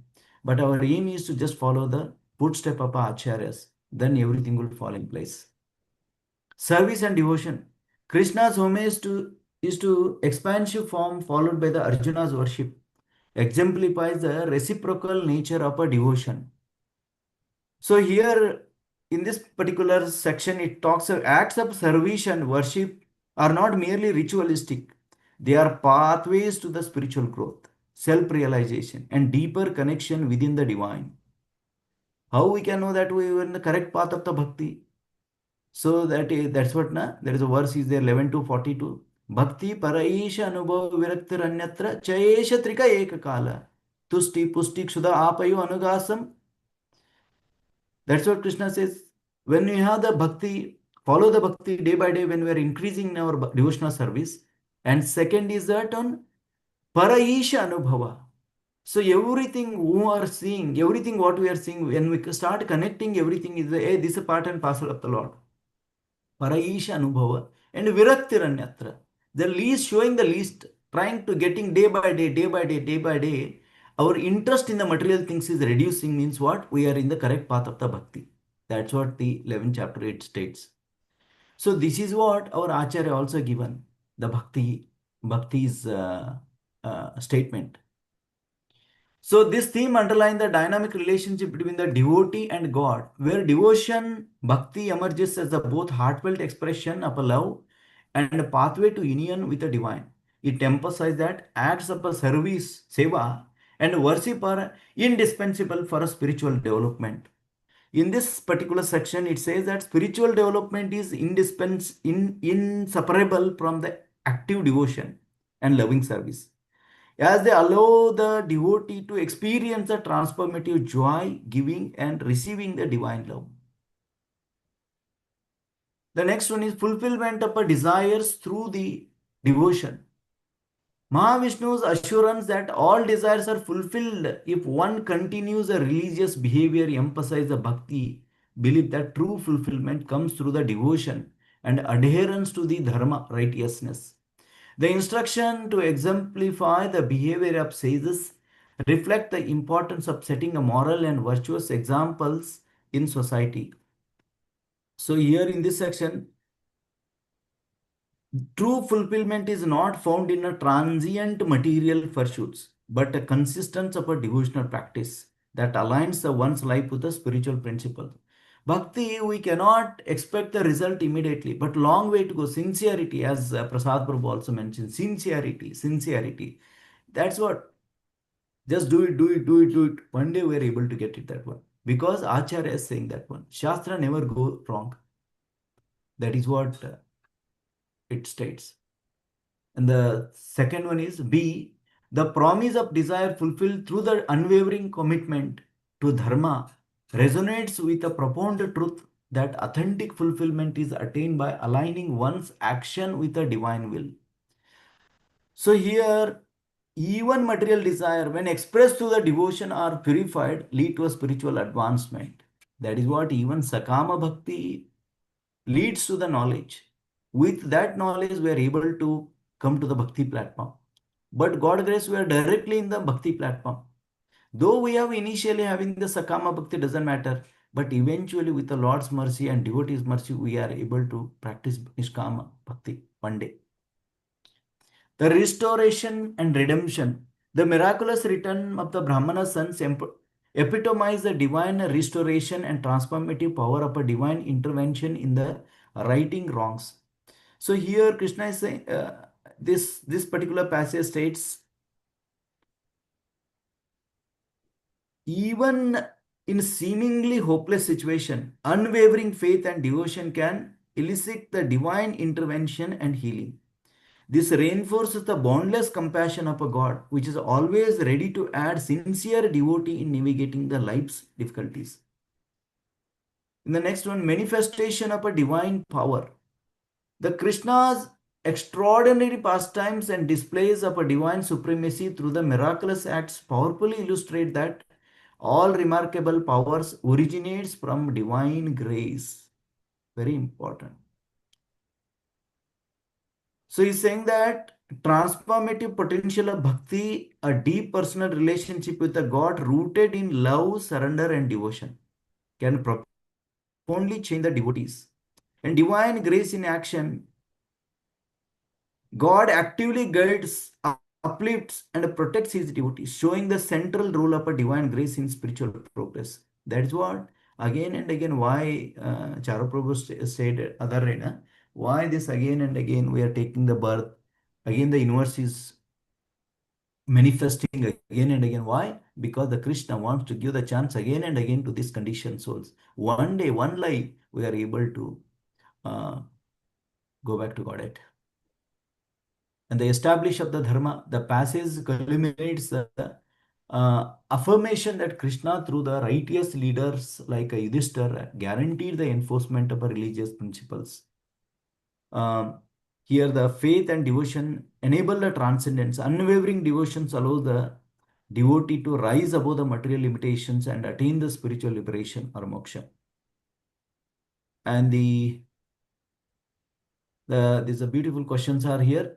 How can one actively practice surrendering to the divine will in daily life? To truly embrace the surrendering to the divine will in daily life, one can incorporate regular prayers, meditating into their routine, dedicating the time, deep reflection on the personal intention and actions. That is, I feel, I talk about myself that I mean, basically, the introspection is a missing part. We can read the verse. How that verse, our Acharya, Prabhupada, frontline soldiers, they are saying, I heard one of the lecture that Maharaj was saying that, how can I implement that Bhagavad verse in my life? That introspection, until unless that he is to read the same verse again and again, again and again, again and again. How can I implement that verse in my life? That when I get that introspection this way, we are easy to practice the bhakti and we can elevate in the bhakti process. That's what he was saying. What specific practice or rituals are recommended within the bhakti tradition to deepen the one's relationship with the God? In the bhakti tradition, various practice can significantly enrich the one's relationship with the God. like a kirtanas, and worship through the kirtana, develop into scripture, all this stuff. How does concept of divine grace manifest in the lives of a devotees in practical terms? Divine grace reveals itself in the lives of a devotee through the profound experience of inner peace and clarity during the turbulent times, creating a deep sense of connection to something greater than themselves. Yes, if something happens to a devotee, they always think that it is a divine wish. So today what happened, बड़ा में होने वाला था, छोटा में हो गया, ऐसा बोल के हम लोग समझते हैं. Devotee always think like that. This everything is a divine plan. That's what we talk. The what specific practice or behaviors exemplify the unwavering devotion and commitment to dharma within the framework of bhakti philosophy. Unwavering devotion and commitment to dharma in bhakti philosophy is characterized by the consistent engagement in sacred practice such as prayers, chanting, ritual. That consistency, that Krishna wants, that is what? Consistency. Our sincerity is more important. Everything will fall in place. Yes, this person is very sincere. I need to show them special mercy to him. Then Krishna makes a miracle in our life. How do individuals actively nurture the personal relationship with a God to unlock the transformative power of divine grace? The nurture a personal relationship with a God, individuals can immerse themselves in the practice in such as a meditation, heartfelt prayers, deep reflection on a divine attributes. In what ways can the moral and virtuous example of a leaders like Yudhishthira shape the society adheres to the Dharma? Very important.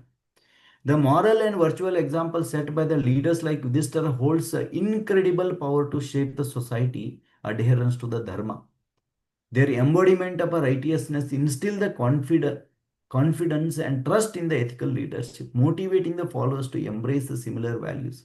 This creates a cascading effect where the righteous actions become contagious, fostering collective commitment to a moral principles and nurturing the social harmony. That's what Yudhishthira Maharaj like it states. The next one, Krishna Prama Bhakti, within this framework of a Gaudiya Vaishnavism, where Vishnu Chakravarti Thakur writes here, the journey of a devotion. This journey encapsulates the understanding that spiritual growth is a multifaceted experience. It involves exploration, learning, and an open heart. So here, basically, in this section, we are talking Arjuna's implicit transit in the Krishna as his guru. Arjuna implicit trust in Krishna as his a guru highlights the indispensable role of the spiritual guide. So what Krishna in the Bhagavad Gita teaches us 2.7. Anyone can recite 2.7? Karpanya dosho pahata swabhava prachamitam dharma samudacheta yasreyashana nishchitam bruitanme shishyasti amsadimam tom prapannam. So he is saying that, my dear Lord, I am confused. I am in an illusion. My Gandhi is slipping. I don't know what type of decision I need to make in my life. Please accept me as your Shishya. Or you become my Guru. When Arjuna took this position, then Krishna started guiding him throughout the lesson. In the 18th chapter, he asked, hey Arjuna, is your illusion is completed or not? It is gone or not? Acharya write that one. If Arjuna would have said no, my illusion is still there, means he wanted to repeat whole Bhagavad Gita once again. That's what he said. So that is what the Gaudiya Acharyas are saying to us. Now the Krishna's role in a divine, the relationship between a Krishna and Arjuna serves as a powerful model for the guru-disciplic dynamic within the bhakti. It vividly illustrates that divine guidance is a cornerstone of the spiritual progress, emphasizing the faith in the transformative force of a Krishna's teaching. So even Chaitanya Mahaprabhu also given us the same thing. All the incarnation teachers, they accept the gurus, means guru is important in our life. That's what he talking.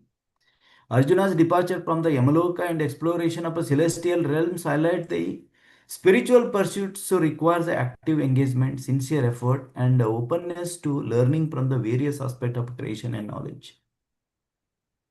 The next one, the nature of a divine realization. This theme underscores the belief that true knowledge is experimental and relational rather than simply theoretical. The light symbolizes the illumination that arises from the surrendering to Krishna, emphasizing that journey towards the realization requires both divine grace and personal dedication.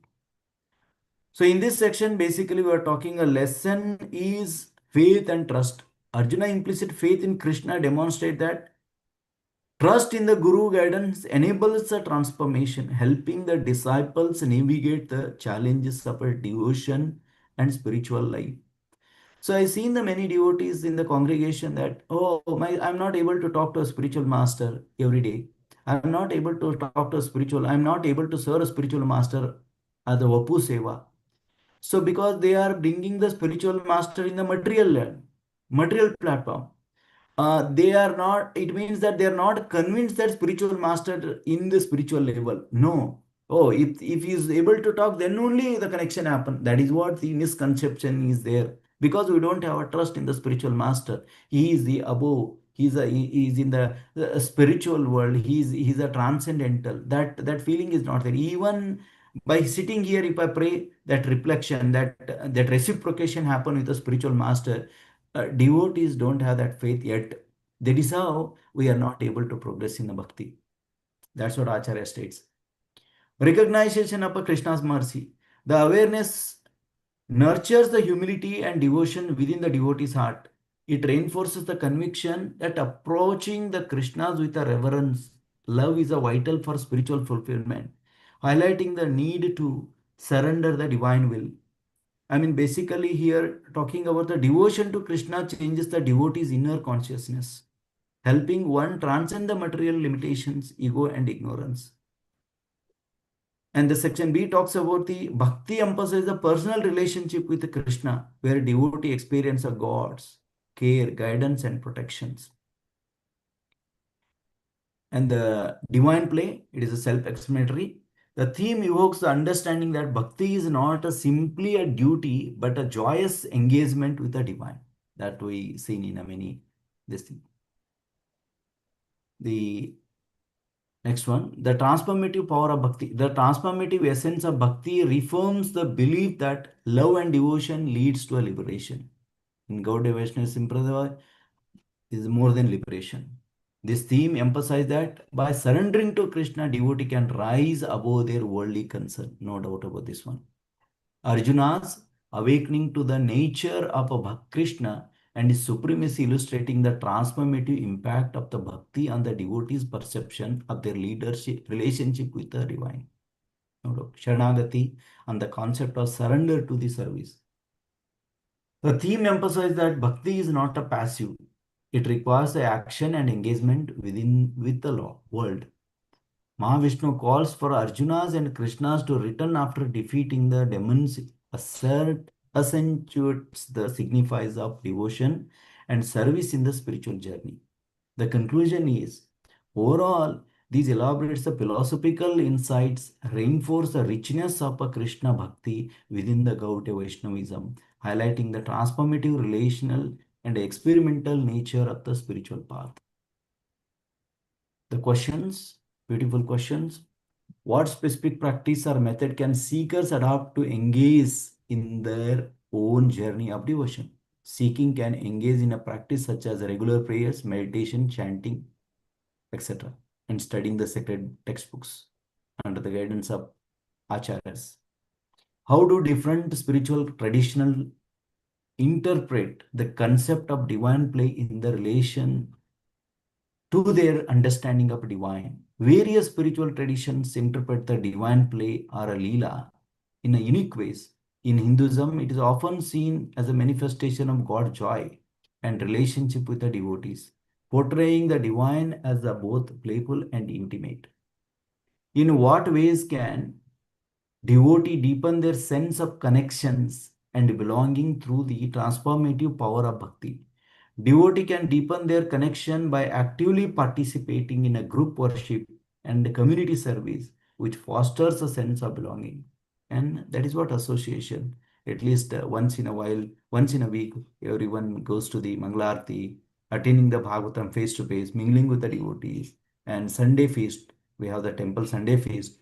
So this is what we have to do as a community together. This way, it holds, it brings some more faith, more. It supports us in the path of bhakti. Okay.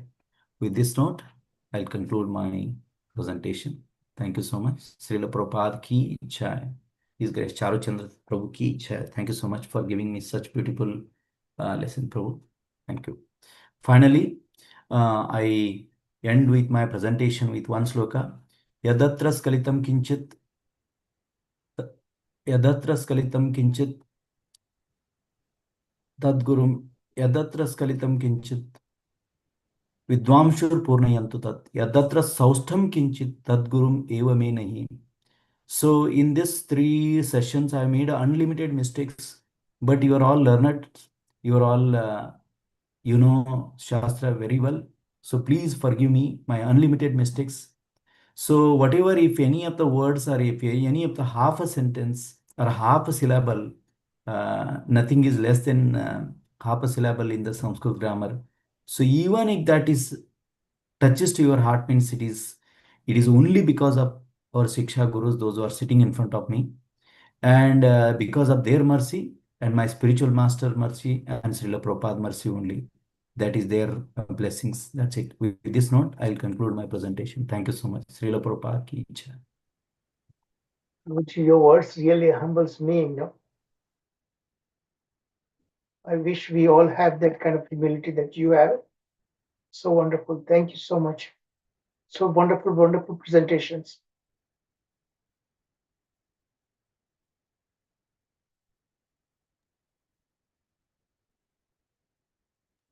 Yes, Rajiv Prabhuji, Hare Krishna, Dandavat Pranam. There's Thank you. no question, Prabhu. So you explained it very well. You have taken all your practical examples in your Bhakti Vriksha. Okay, how you are grooming your devotees, the devotees who are coming over there.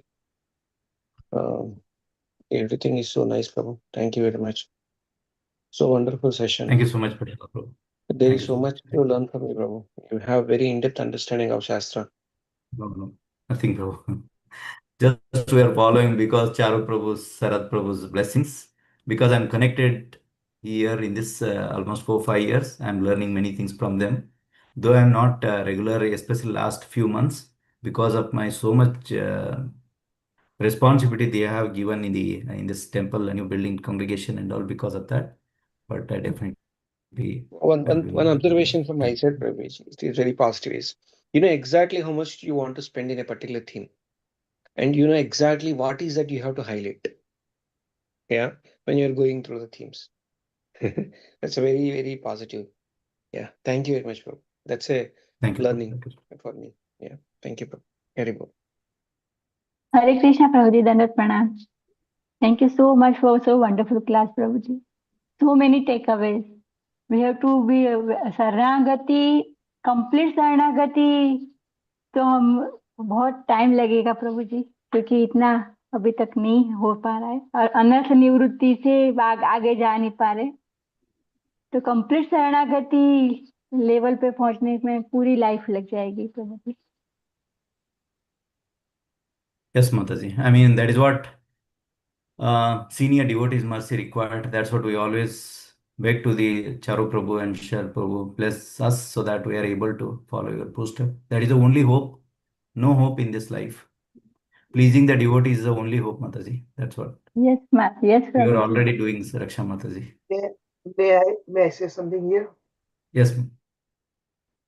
In direct response to Raksha Mataji, Sharanagati, to my knowledge, to my study, whatever I learned, it's not necessarily that you reach to the very end. Whatever the level you are, whatever the particular stage in your sadhana bhakti you may be, that is where you apply the principle of Sharanagati. Okay? And many times I give you this example. You are driving in a stormy night, your headlight can illuminate only few feet away from you, and you have no idea, you cannot see your destination, but that's not needed. You just follow depending on Krishna, totally surrendering to his seva, whatever stage you are, it is his job. He will take you to the destination. That is my understanding. Sharad Prabhuji, correct me if I'm incomplete in that or wrong in that.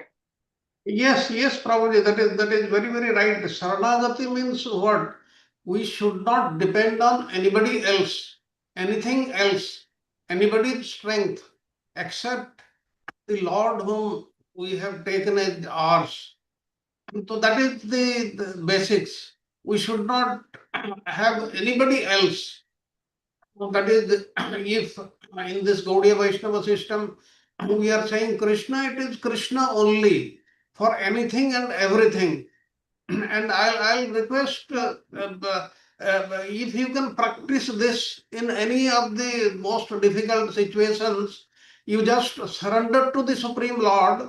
You say, whatever you do is acceptable to me, and you'll see what is the result. The result will satisfy you always and every time, because the Lord is always looking at us, He is watching us, He just waiting for an opportunity for us to look toward Him. And once we look toward Him, He is always there to help us. So that is what is Saranagati, and we should have total faith on Him, not on our own strength or our acquaintances or any other demigods or anybody else. Only on Him. Trust only Him under all circumstances. That is what is Saranagati. Prabhu, one question, Prabhu, here. Okay, I always get confused with this particular statement, Sharanagati. Okay, the Charu Prabhuji and Sharad Prabhuji. Okay, in the example, what Charu Prabhuji has given is you're driving a car. Okay, you could see only few feet, 2 or 3 feet or 5 feet. Then beyond that, you don't know, but you're still driving and you are utilizing your energy. You are focusing everything and you are ensuring that you are driving safely and you know the definition. And also you are depending on Krishna. Okay. So you are at the moment. But in that, you are depending on Krishna because you have to drive so focus. Okay. I am putting my energy, right? I am not stop driving. So where is that Saranagati, if I understand correctly, from Gajendra Moksham, he has stopped everything. Only completely depending upon Krishna. Okay. Or Vishnu. He stopped everything. So that was the reason I used to think that Sharanagati comes at end. So now is a very interesting point to Charu Prabhuji has raised. So that difference I could not understand, Prabhu. Hope my question is clear. No, the question Rakshamati was wondering about that, So that I said, because I'm giving an example of my own life. I am nowhere yet to where I want to go. I've not reached that. Even the final destination is not visible to me. But whatever the stage I am, and I'm making progress, and I'm particularly experiencing the right kind of instructions somehow or other I receive from him, and he's guiding my path forward. Mhm. And I don't know what he has in store for me at the end of the day. Okay. So that is the concept of Sharanagati in my endeavors, everything what I'm doing now. Okay. You need to have a dream, obviously. If you cannot dream, then the destination will not come. Your goal must be there. I want to reach where I want to go. Okay. But you don't know. Your path is not clear to you. But wherever you are, if you totally surrender to the will of the Lord and trust that He will provide me, He will not leave me halfway. And even if He leaves me halfway, if my end comes before that, that is for His cause. And that is what I'm saying for a devotee is a win-win situation. If we gain our final destination, that's great. But even if we don't get it, and in completion, should we die or should we sink? It's for his cause. Okay. So that is also my win. It's the win-win situation. So that is the concept of Sharanagati in my life that I'm following. I understood, Prabhu. Now I understood. Yeah, Now I Prabhuji. understood. So everything giving to the will of Lord, whether he wants to take me or to give 100 births or 1,000 births, or where he wants to give me the birth, everything I'm leaving it to him. But I will do my duty. That is Sharanagati. Yeah, I understood. Thank you very much. Prabhuji Ashleigh सेवा बालतां पीनुष्टमा दर्शनं मर्महता करोतु वा यथा तथा वा विदिदातु लम्पटो मत प्राणनाथस्त्वेव नापर. So it starts from last sloka. Yes. Yeah. Now, Prabhuji, you see, Before you go, I just want to make sure. Prasad Prabhuji, do you understand what I'm trying to say? Yes, Prabhu. I understood clearly, Prabhu. Yeah. Okay. I understood. Prabhuji, I was hearing about what you were saying, that example I just had going back few years earlier, maybe 10, 15 years back. There was a priest in USA, I believe in somewhere Detroit, and in the Christianity they also believe some snake or keeping something. I really forgot the context with that, and the snake bites the priest. He was a priest preaching in the church, and then all the people there, they wanted to call doctor. He says no.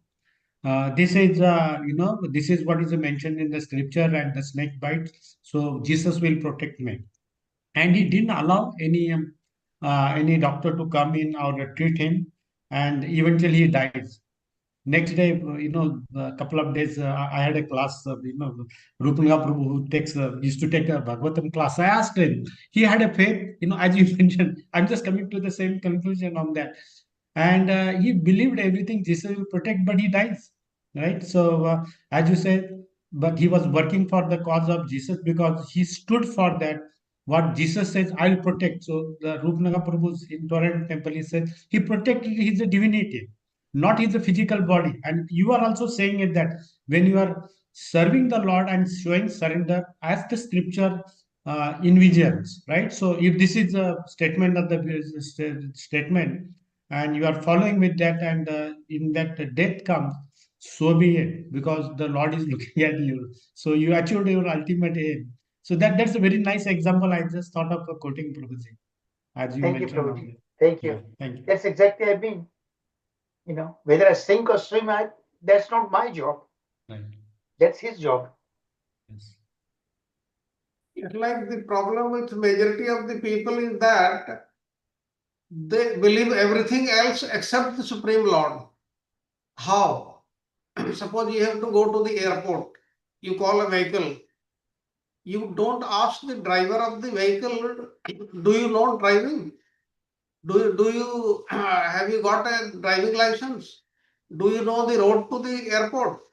Like this, we do not ask. We have firm faith on him that he knows driving, he will drive us safely, and he knows the road to the airport, and we will reach the airport in time. Like in all our day-to-day activities, we try to believe, have faith on everybody else. But when it comes to the Supreme Lord, then majority of the people, they will ask questions. Does he ever exist? Can he help me? I don't see him. I have not met him. Like all these sorts of questions.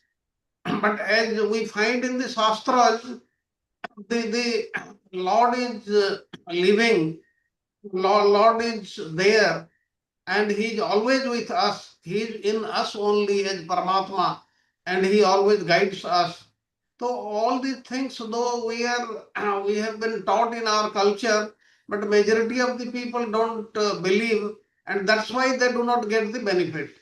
That's why the first thing is this, what Prabhuji said, Saranagati is most important thing.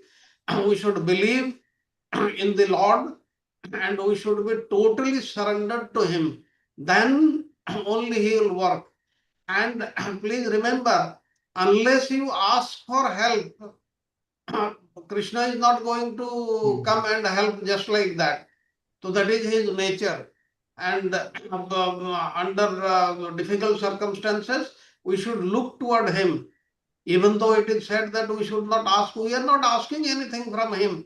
But the basic things only he can give and nobody else. So that faith we should have, and that is that will come if it is we are following Saranagati. That means we are totally surrendered to the Supreme Lord. Otherwise, not. regardless of what stage we are. Yes. Yeah, Prabhuji, many times. Thank you, Prabhuji. Thank you, Prabhuji. Yeah, Prabhuji, I was, again to their question, you are saying that, even those like us, like me, I can say faith is there. We faith in Guru Maharaj, faith in scripture, everything is there. But again, somewhere mind comes, question comes, is my devotion enough that attracts the Lord's attention and he will interact with me? So that question also, that faith also, it's very little difficult, to build on that. Like every stage, everything, whatever happens, it happens with the knowledge of the Lord. He knows what I'm going through. And even if I call, but my devotion is not enough. So will he still react with me, or will he Yeah, I just recently came across while I was doing my PowerPoints that even sadhana bhakti stage, Krishna is providing us. He's providing us all the instruction that is relevant to at that particular stage in your life. Okay, whatever is needed at that particular stage in our life, and he provides that. Because all the advanced knowledge, what bhakti and everything, what is needed from us and everything, that he will also give you necessary. That's where the yoga kshemam vahamyam, that principle comes into play. Okay, a student in the 4th grade, you teach him that what he can absorb, what he needs at that particular stage. You do not give him the advanced knowledge of calculus, astronomy, and all that kind of very lofty subject matters, because he's not going to be able to absorb it. And student must have total confidence and faith that my teacher is providing everything I have, whether regardless of what qualification I might have. But as long as I believe in his instructions and I follow his instructions, I will make progress. Okay.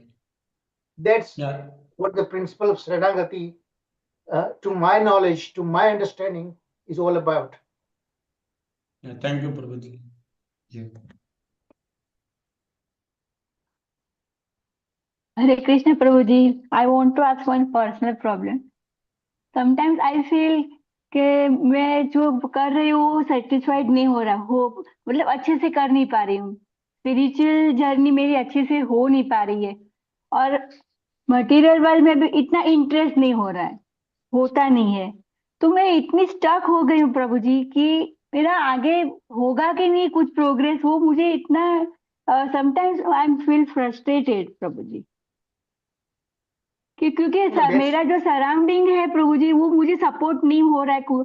मुझे अगर temple जाना है तो भी नहीं जा पा रही हूँ, अगर सेवा करनी है तो भी नहीं हो पा रही. तो इतना मुझे वो, और इतना लेक्चर्स में हम सुनते हैं कि इतना एसोसिएशन इज इम्पोर्टेंट और सेवा इज इम्पोर्टेंट, मगर वो सब मैं नहीं कर पा रही हूँ अंदर से. तो मुझे बहुत ही फ्रस्ट्रेशन हो रहा है.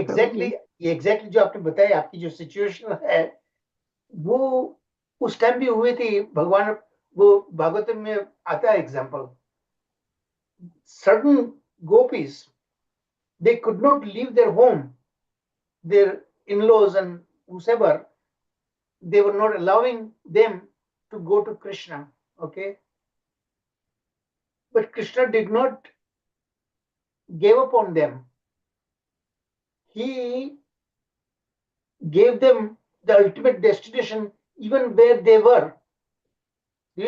Shall you remember that example? The gopis who could not meet him, yes, and they had to leave. Very similar situation that you are expressing that you are in now, do you think Krishna is unknown to that? Krishna knows that. And he has the power to reverse all these things. And yet, he will not do that. Whatever is needed, that he will do. But as far as insofar as you are concerned, you have done your job. Something that is within beyond your power, you can do it. I have so many goals in my life, right?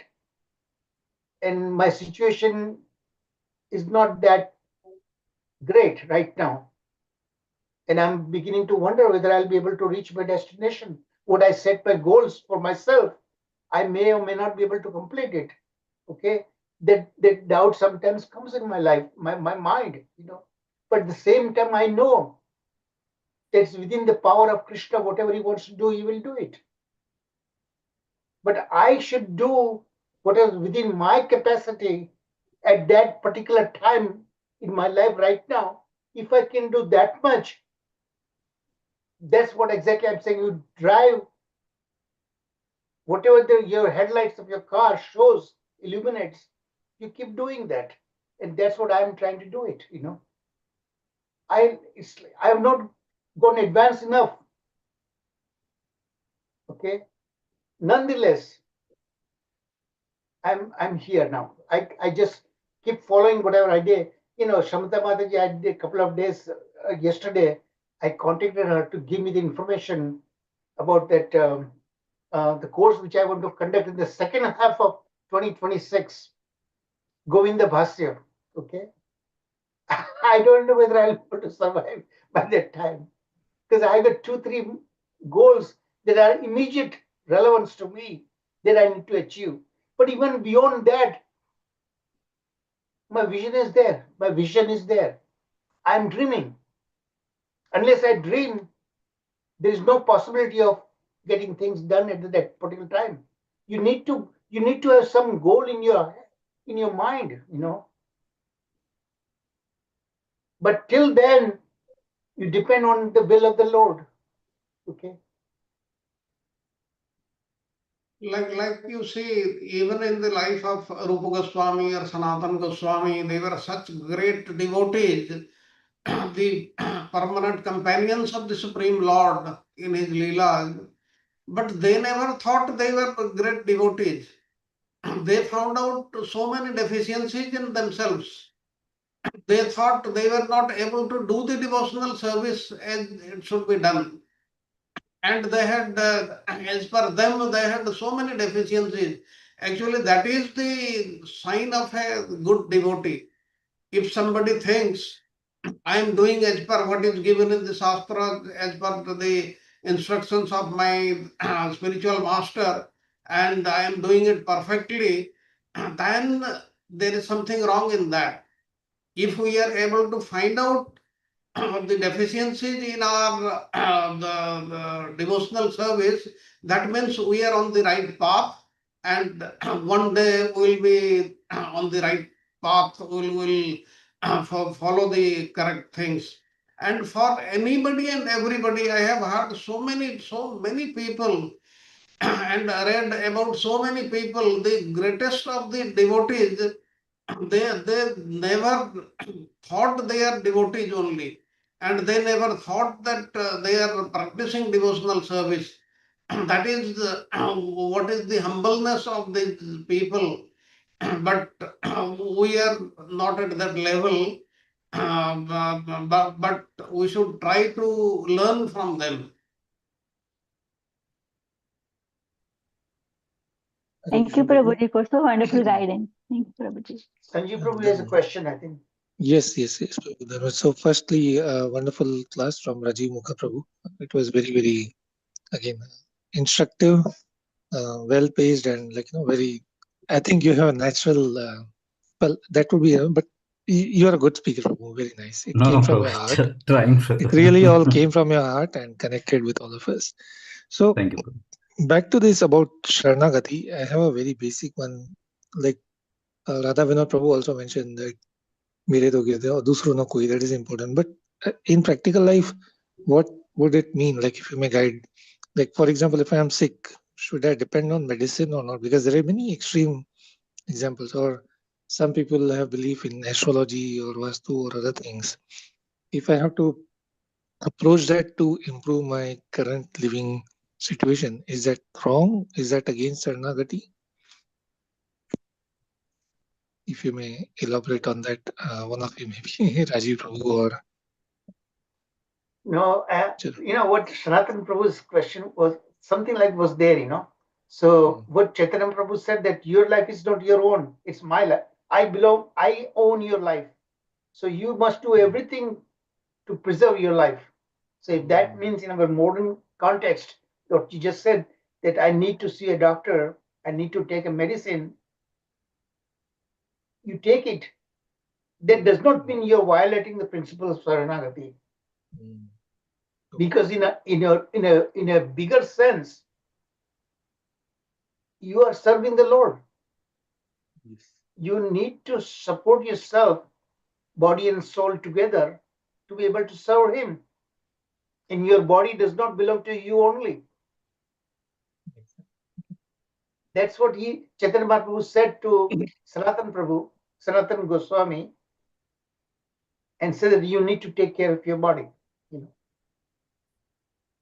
Thank you. Just, I told a couple of days I fell down, right? Look at my forehead. Yeah. Every now and then I lose balance of myself, and no matter how much I try, I can't help it myself but falling down. I fell down on a concrete floor and hit my head. Fortunately, it is not a serious injury. You can see that. So that means you are taking the medicine. I'm also taking medicine. You know how many pills I'm taking? A really handful of my pills every day. I need to take that. Oh, yeah. And there's another example as I saw in Shastra, when a devotee is going through the forest, a tiger came leaping on him. That time he did not mean to say, "Oh, I surrender myself, Lord, whatever he wants to do." No, he took precaution to run away from the tiger. That's just it's an example that you need to do it. Krishna has given you intelligence. You need to protect yourself, whatever it is, so that you'll be able to continue serving the Lord. So you need to take care of your physical body. I'm trying my best. And yes, many of you are suggesting that I overstretch myself. I should take care of my health and everything. But I need to balance out both. Yeah. That you have to do. I need to balance out. If I don't take care, and if I take care of body, and if I'm neglecting this my job, that's also not good. Somewhere you have to draw a line. Somewhere you have to draw a balance. Yes, that's clear. प्रभु जी इसका एक बहुत अच्छा example है, may I share? Yes, Mother. Yeah, please. Prabhu ji एक पिंजरा है, उसमें एक पोपट है, और हम क्या करते हैं कि पिंजरे को डेकोरेट करते हैं, उसको कलरफुल बनाते हैं, उसके बारे में बोलते हैं, मगर अंदर जो पोपट बैठा है वो उसके बारे में कुछ भी नहीं करते हैं, उसको दाना भी नहीं देते हैं, तो क्या होगा? थोड़े दिन में वो पोपट मर जाएगा।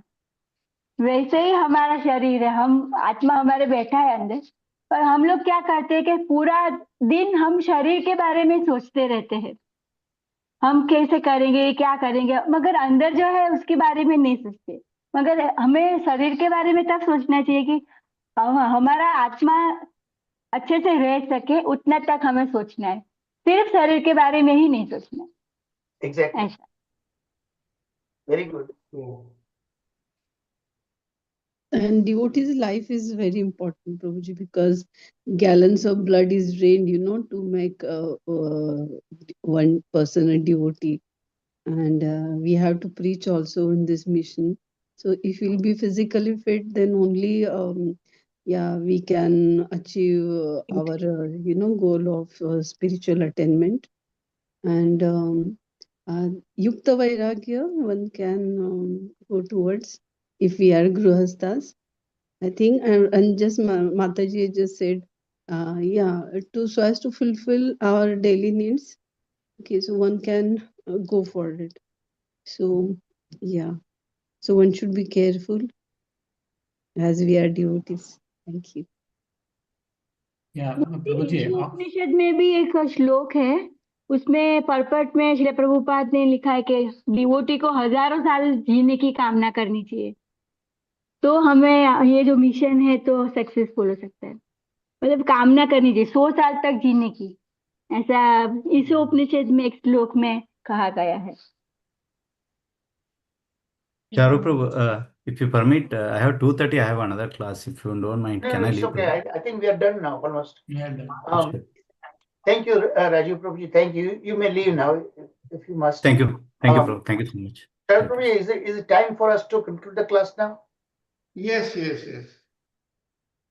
Okay. Who wants to do the Rasham prayer? Is Samata Mataji is there? Yes, Prabhuji, and Yes. Hare Krishna. Yeah. Hare Krishna, please accept my humble obeisances. All glories to Shri Krishna. Namaste Narasimhaya. Namaste Narasimhaya. Praladaladayi. Praladaladayi. Hiranyakashipurvaksha. Hiranyakashipurvaksha. Shilatankanakalaye. Shilatankanakalaye. Ito Narsimha Parato Narsimha. Ito Narsimha Parato Narsimha. Yato Yato Yami Tato Narsimha. Yato Yato Yami Tato Narsimha. Bhai Narsimha Hridaye Narsimha. Bhai Narsimha Hridaye Narsimha. Narasimhamadim Sharanam Prapade. Narasimhamadim Sharanam Prapade. Tava Karakamalavare Adbhuta Shringam Dalita Hiranyakashipu Tanuvringam Keshavadrita Narari Rupa Jaya Jagadish Hare Jaya Jagadish Hare Jaya Jagadish Hare Tava Karakamalavare